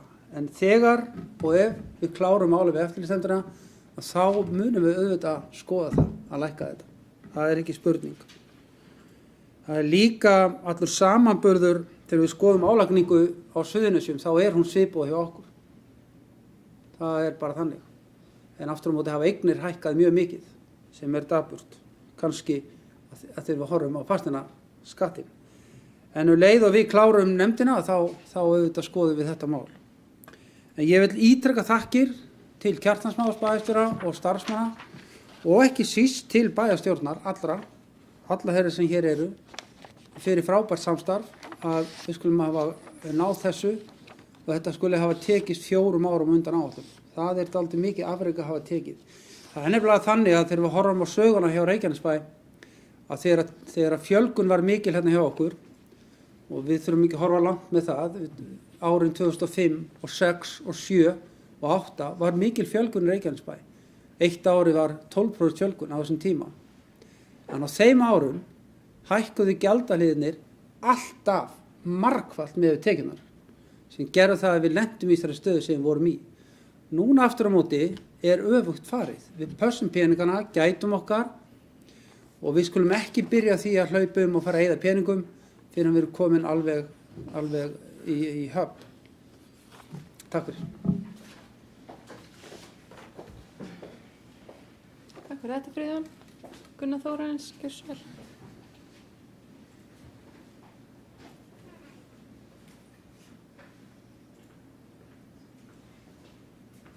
Virðulegi forseti, ágætir bæjarstjóragestir og bæjarfulltrúar. Mér langar aðeins að koma inn í þessa umræðu fasteignagjöld. Ég alveg sammála því að þau hafa hækkað ótæpilega. Og vísu það rétt að okkur eru sett þau mörk að með ekki fara ofar með þessi almennu fasteignagjöld fyrir íbúa. Það á eins og ekki við fyrirtækin með sama hætti. En eitt þó hægt og hægt að bæta, það fasteignaskattur á eldri borgara. Þar erum við aftarlega á merinni, svo ekki sem meira sagt. Víðast í kringum okkur veittur miklu meiri afsláttur heldur en við veitum af fasteignagjöldum eldri borgara og fatlaðra heldur en hér. Þannig að ég tel nauðsynlegt að við förum að skoða það hvort það sé hægt að bæta úr á þeim vettvangi og hvet menn til þess að hugsa það og skoða. Takk fyrir það, Gunnar. Friðjón Einarsson, gjörðu svo vel. Forseti, bæjarfulltrúar, ég kannski hefur þetta eitthvað skólast hjá mér en ég var að tala heildartekjur af fasteignaskatts. Það þýðir það að þetta allir skattar, þetta fyrirtækin, íbúarnir og þar með talið aldraði líka. Við reyndar höfum aukið verulega, eins og bæjarfulltrúar Gunnar veit, og lagfært gagnvart eldri borgurum og muni gera það núna á hverju ári sem var gert bara annað hvert ár. Við munum auka það. En bara til að minna bæjarfulltrúa á og þá þetta allar tekjurnar, allur fasteignaskatturinn sem við erum að ræða sem við bundum samningi. Það heildin. Við getum hugsanlega lækkað íbúana, hækkað fyrirtækin en þetta heildarpakkin sem að ræða sem hér talað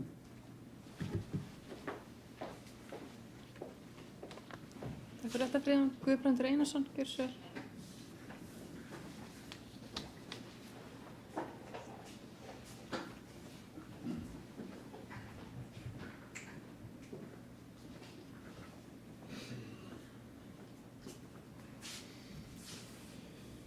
Já, aðeins þessar tekjur sem að menn vilja fara að lækka núna og það búið auðvelt að vera vinsæll út af það, ætla að lækka álögur og íbúða. En mér langar aðeins að hverfa aftur til ársins 2014 þegar að eiginlega fyrsta orðaræða sem við áttum við þá sem að hér stjórnuðu var að það væri ekki til fyrir laun. Slík var staðan á sveitarfélaginu. Og þá, og eins og bæjarstjóri nefndi hér á fundi síðast, vorum við bara komin í skuldafangelsi. Það var bara ekkert flóknar en það. Sveitarfélagið var bara komið í skuldafangelsi. Og lögbundin eftirlitsnefnd, henni var alveg nákvæmlega sama hvernig við færum að því að koma okkur undir 150% viðmiðið. Við áttum bara að gera það. Og hvernig áttum við að gera það? Jú, við gátum hækkað alla skatta upp í topp eða við gátum líka bara skorið niður alla þjónustu. Sérstaklega þá sem ekki er lögbundin. En það var ákveðið að blanda þessu saman. Reyna að fara að hagræða rekstrinum eins og kostur var. Hækka álögurnar eitthvað pínulítið og reyna að viðhalda þjónustunni. Sérstaklega þjónustunni sem að sneri að úrlingum og börnum. Þetta var það sem við ákveðum þá. Í mjög erfiðri stöðu. Við fórum með útsvar upp í 15,05% og við erum kannski búin að gleyma því núna en það búið að lækka það niður í 14,52. Það búið að kosta sveitarfélagi nokkur 100 milljónir að afsala sér slíkum tekjum. Við gerðum í samkomulaginu við eftirlitsnefndina áætlun það með hvaða hætti við ætlum að gera þetta og þar var innskrifað meðal annars með hvaða hætti við ætlum að afla tekna og eitt af því var að tekjur af fasteignasköttum á þessu ári eiga að vera 1,7 milljarður. Annað hvort þarna í fasteignasköttunum eða í hærra útsvari eða í niðurskurð á þjónustu. Og við völdum þessa aðferð, sjáum við. Við erum ennþá að vinna eftir henni. Við erum að sjálfsögðu tilbúin til þess að lækka alla skatta leið að við getum það. En eftirlitsnefndin, þrátt fyrir þennan góða árangur, sagði við okkur þegar við vorum í fjárhagsáætlanagerðinni, viljið ekki bara halda áfram og greiða niður skuldir og vera ekkert að byggja þennan stapaskóla. Sjáðu þið. Eftirlitsnefndin bara að hugsa það að ná niður skuldaviðmiðinu. En við þurfum að þeir sem eru fulltrúar fólksins að gæta því að fólk fái þjónustu. Og þjónusta kostar peninga. Hún ekkert ókeypis. En við ákváðum á þessum tímapunkti að fara þessa leið og niðurstaðan af þeirri leið, hún að skila sér í besta ársreikningi sem Reykjanesbær hefur lagt fram.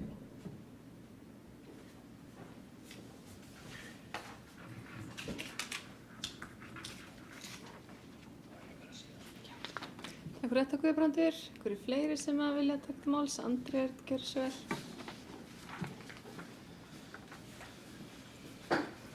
Forseti, góð bæjarfulltrúar. Rétt aðeins að stökkun í sumræðu svona á lokametrum gerir ráð fyrir. Við viljum samt, ég held að ég geti fullyrt það fyrir hann félag minna hérna í D-listunum stefna því að lækka þessa skatta. Það ekkert, ég vonum við séum öll sammála það, við erum með mjög háa fasteignaskatta. Og Ríkharður nefndi hérna áðan með Helguvík að það væri bleiki fíllinn í herbygginu að Helguvík var í vandinn sem rétt í þessum reikningum. Og ég líka á þeirri skoðun að við viljum fara í atvinnuþróun og leita tækifæri fyrir Helguvík. Það það sem við viljum gera. Við þurfum að hafa einhverja framtíðarsýn og stefnu í þessum málum. Við getum ekki bara verið föst í því að horfa á nústöðuna, hvernig þetta hefur verið, hvernig þetta var. Hér vitni í þróun í þessum hafnamálum frá 1996, þá held ég innan við helmingur bæjarfulltrúar orðnir tvítugir á þeim tímapunkti. Þannig að við þurfum bara við erum alveg sammála þetta, við þurfum bara að fókusa á framtíðina og ná okkar.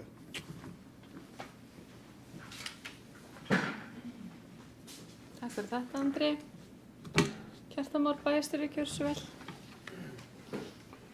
Forseti, ágætu bæjarfulltrúar. Já, ég nú byrja því að þakka fyrir góðar umræður og þetta óvanalegt í fyrir umræðu, það séu svona miklar umræður, eða svona allavega það sem ég man eftir, en þetta bara fínt, gott og við höldum svo áfram eins og ég sagði áðan í bæjarráði og í bæjarstjórn á fyrirfundinum í maí. En aðeins út af þessu sem hér hefur verið sagt og þá rétt að hafa í huga að lög eða fjármálareglur sveitarstjórnarlaga gera ráð fyrir því að í þessum aðstæðum sem við vorum, Reykjanesbær var á þessum tíma, 2014, þá var hægt að fá heimild ráðherra sveitarstjórnarmála á þeim tímapunkti til þess að hækka eða fá tímabundna heimild til þess að leggja á sérstakt álag bæði á útsvar og fasteignaskatt. Við fórum ekki þá leið, við gerðum það með útsvarið. Við fengum heimild til þess að hækka útsvar úr 14,52% í 15,05%. Sögðum þá jafnframt að við ætluðum einungis að gera það í 3 ár og dróðum þá hækka tilbaka aftur. Hins vegar rétt að draga það fram og minna, það hefur nú oft verið sagt, en minna á að í síðan mjög, ég vil segja erfiðum viðræðum við kröfuhafana á þeim tíma, þá var bara rík krafa allra hinum megin við borðið að sveitarfélagið nýtti alla þá tekið möguleika sem að það hefði og það voru þá vísað til þessara heimilda að sækjum auka álag á bæði útsvar og skatta til fulls og skæri niður allan kostnað sem að hægt væri áður en að við færum að biðja kröfuhafanum að gefa eitthvað eftir. Því við verðum líka að hafa í huga að það voru ekki bara einhverjir bankar sem að mörgum nú svona stundum vill að við tala þetta svona einhverjir bankar, heldur voru þetta lífeyrissjóðir, flestir og stærstu skuldir voru við lífeyrissjóði og svo náttúrulega lánasjóð sveitarfélagi sem fjármagnaðar nær öllu leyti með lífeyrissjóðum sem að hafa líka mjög ríkra og mikilvægara hagsmuna að gæta fyrir sína skjólstæði sem við öll hér og íbúar Reykjanesbæjar og landsins alls. Þannig að þetta voru miklar rimur og þetta voru stálist inn og báðir aðilar höfðu mikilvægara hagsmuna að gæta við fyrir hönd íbúana og sveitarfélagsins og þeir fyrir hönd sinna lífeyrissjóðsfélaga. Og ég held að niðurstaðan hafi svo orðið sú, eða svona ég upplifa þannig að báðir aðilar voru jafn lítið ánægðir með niðurstöðuna eða jafn óánægðir eða hvernig ég orða það. Og það held ég að sé svona vísbendingum að þetta hafi verið ásættanlegir samningar fyrir báða. Báðir alveg voru jafn ánægðir og óánægðir eftir hvernig á það litið. En það var sótt fast á okkur og við þurftum að réttlæta og grípa til mikilla varna á þessum tíma og ég held okkur að við tekist bærilega. Auðvitað hefðu við viljað geta haft fasteignaskattana lægri við hefðum viljað geta gert margt öðruvísi en það bara, við komumst ekki lengra í þessu máli þeim tíma. Þetta er niðurstaðan og þetta eru tölurnar sem eru í gildandi aðlögunaráætlun núna, sem er enn áætlunin sem við samþykktum 2017. Það er gildandi aðlögunaráætlun. Fjárhagsáætlunin sem við samþykktum í árslok 2018, núna rétt síðust áramót og gildi fyrir 19, 20, 21 og 22. Við óskuðum eftir því í bæjarráði og við með bréfi síðan við eftirlitsnefndum fjármála sveitarfélaga að sú áætlun fengi status sem ný og endurskoðuð aðlögunaráætlun. Því erindi hefur ekki verið svarað ennþá að nefndinni. Hvers vegna, við sendum þetta í janúar, það er komin apríl, akkur hefur ekki verið svarað, ég get ekki svarað fyrir það. En við fengum fyrirspurnir úr þeirri áætlun inn í bæjarráð fyrir einhverjum 6-8 vikum síðan sem við svöruðum og síðan hef ég hvorki heyrt hóstanni stunum frá nefndinni eða ráðuneytinu og hef sjálfur heldur ekki haft samband við nefndina fyrir afbræði, en ég mun gera það núna mjög fljótlega ef fer ekki að berast einhver viðbrögð.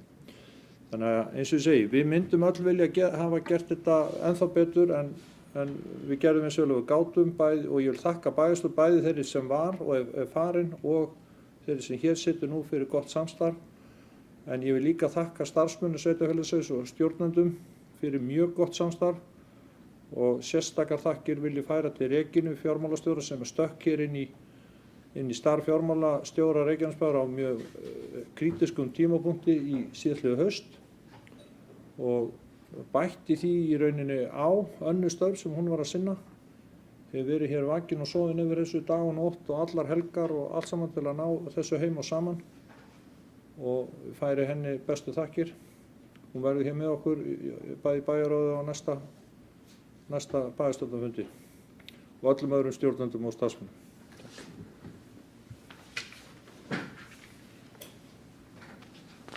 Takk fyrir þetta bæjarstjóri. Hanna Björg Gjursvel.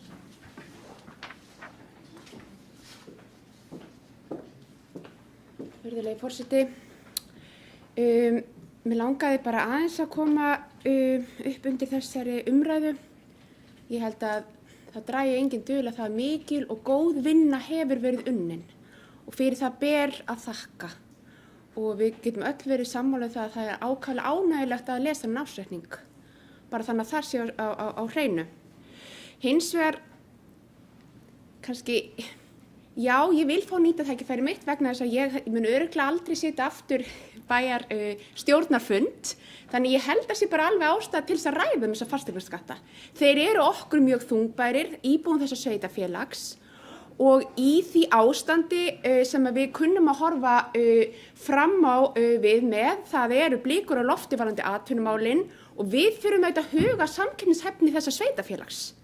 Og það skiptir okkur máli að íbúar geti og vilji búa í þessu sveitarfélagi, geti borgað tekjur til sveitarfélagsins og þar að leiðandi skiptir að máli að við séum ekki að leggja of miklar álögur á bæjarbúa og það sé hér samkeppnishæft umhverfi og bæjarbúar líti á það sem jákvætt að búa á þessu svæði. Að því sögðu þakka ég bara fyrir.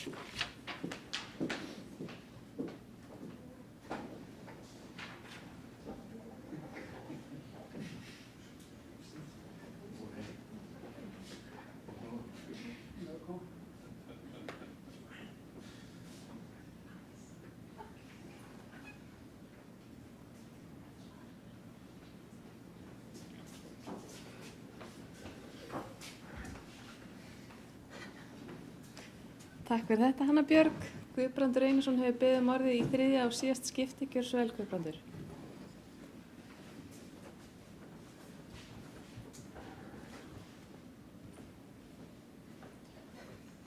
Virðulegur forseti, mér langar bara að minna á það að þegar svona sérstök mál eins og ársreikningar eru á dagskrá þá hafa menn haft heimild til þess að ræða oftar en tvisvar upp í pontu.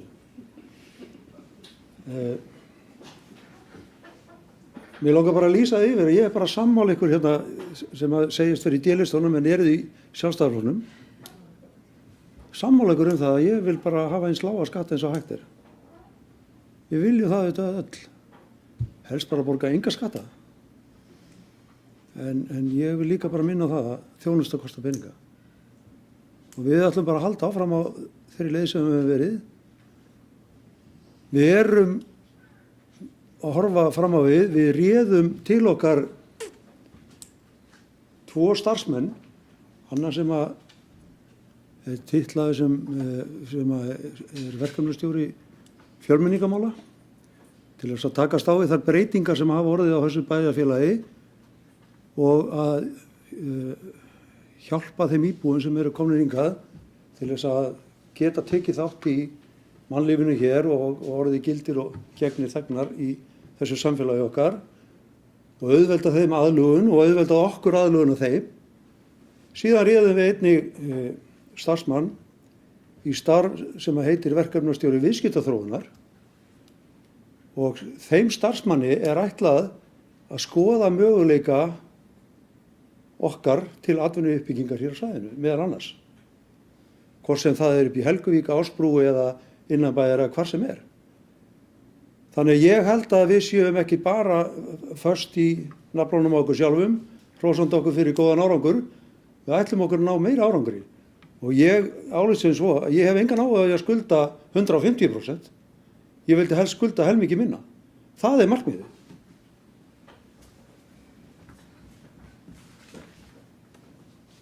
Takk fyrir þetta, Guðbrandur. Einhverju fleiri sem vilja bætast í líflegar umræður ásetning, Gunnar Þórarins, gjörðu svo vel.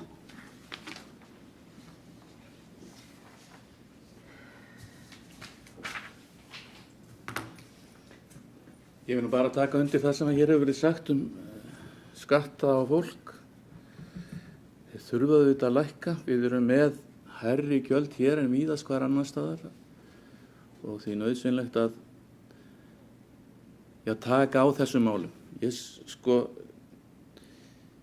Það er auðvitað skiljanlegt að menn vilji sinna ýmsum málum sem að við höfum í raun og veru ákveðna skyldu til að sinna. Það er hins vegar nauðsynlegt að við reynum að sýna aðhaldssemi í rekstrinum og látum ekki einhverja óreglu bitna á íbúanum. Við erum fulltrúar til þess einmitt að sinna íbúanum, fólkinu á svæðinu. Og eitt af því sem við þurfum að passa er það að setja ekki álögur á þetta fólk þannig að þeir standi ekki almennilega undir sér. Og þessu verðum við að breyta, við verðum að laga þetta og við nota tækifæri þegar við eflumst hvað fjárhaginn snertir. Ég er ekkert að segja það að þetta þurfi að gerast 1 og 3, en ég segi við þurfum fyrst að líta til eldri borgara. Það er brýnt vegna þess að meðan að eldri borgarar geta sinnt sjálfum með sér og verið heima hjá sér, þá erum við í raun og veru að græða því á vissan hátt. Og það mun í raun og veru skila okkur sem sveitarfélagi tekjum á endanum, alveg augljóslega.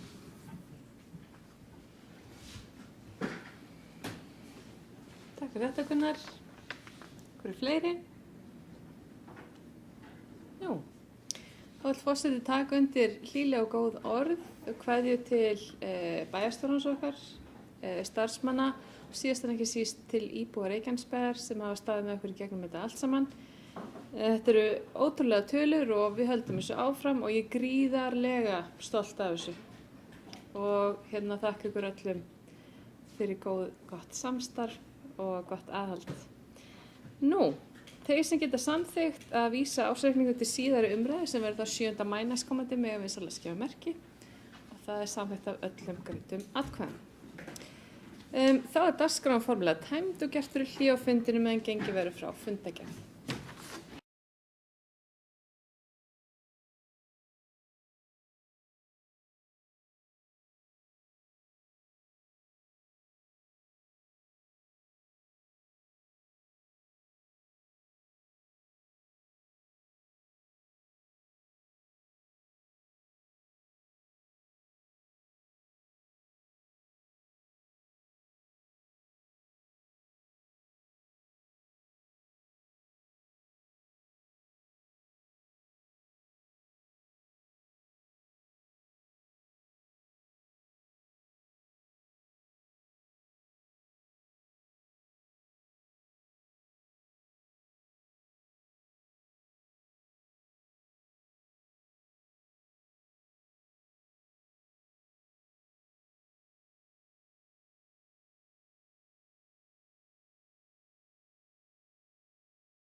Fundargerð 564. fundar bæjarstjórnar Reykjanesbæjar haldin að Tjarnargötu 12, 16. apríl 2019 kl. 17.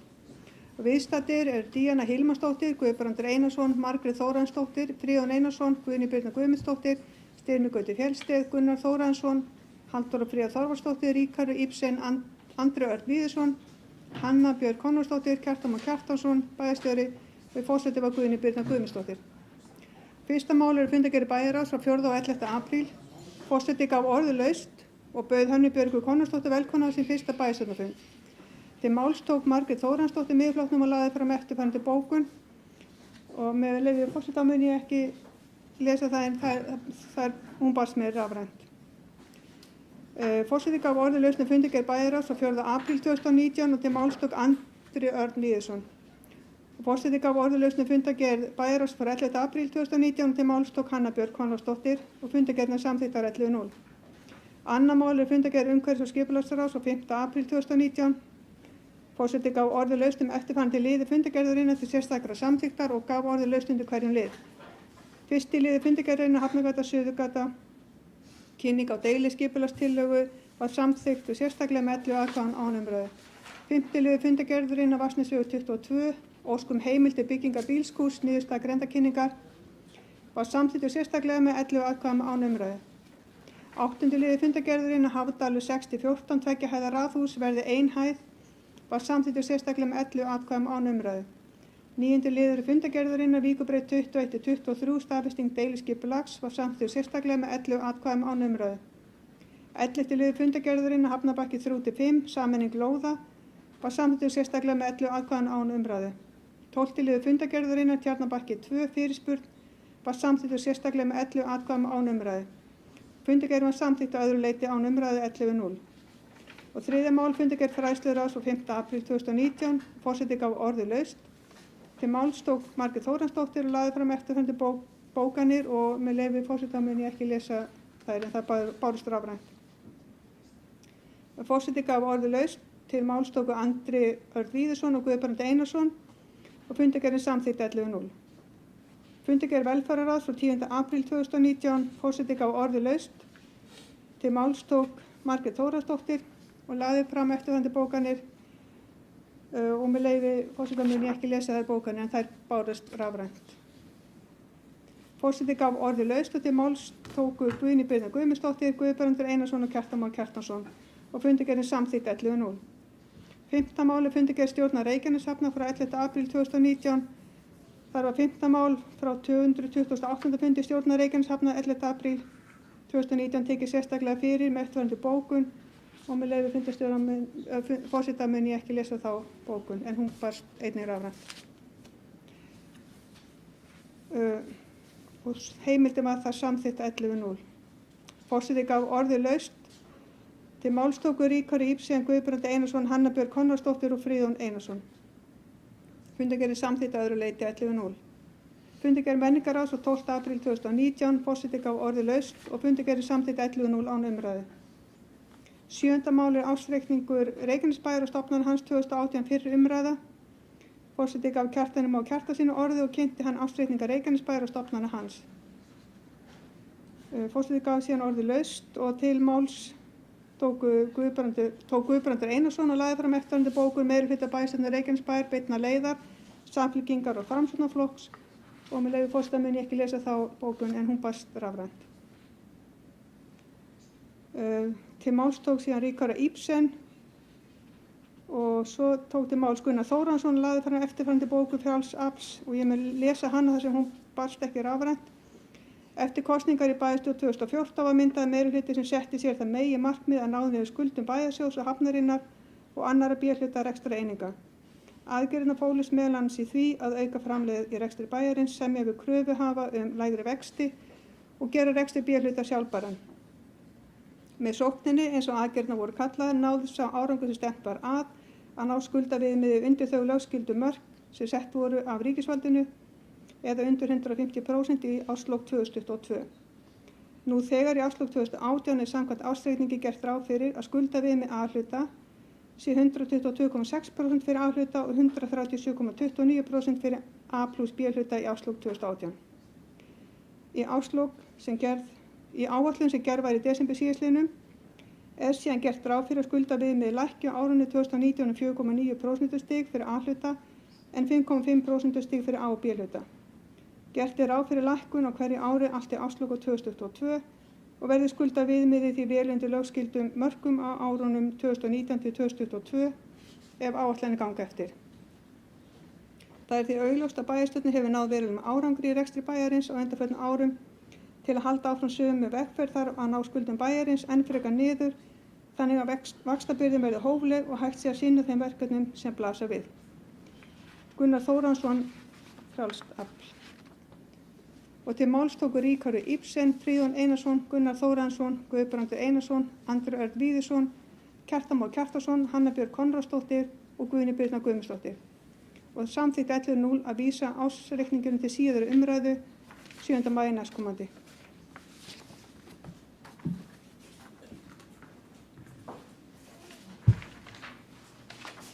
Já, takk fyrir það.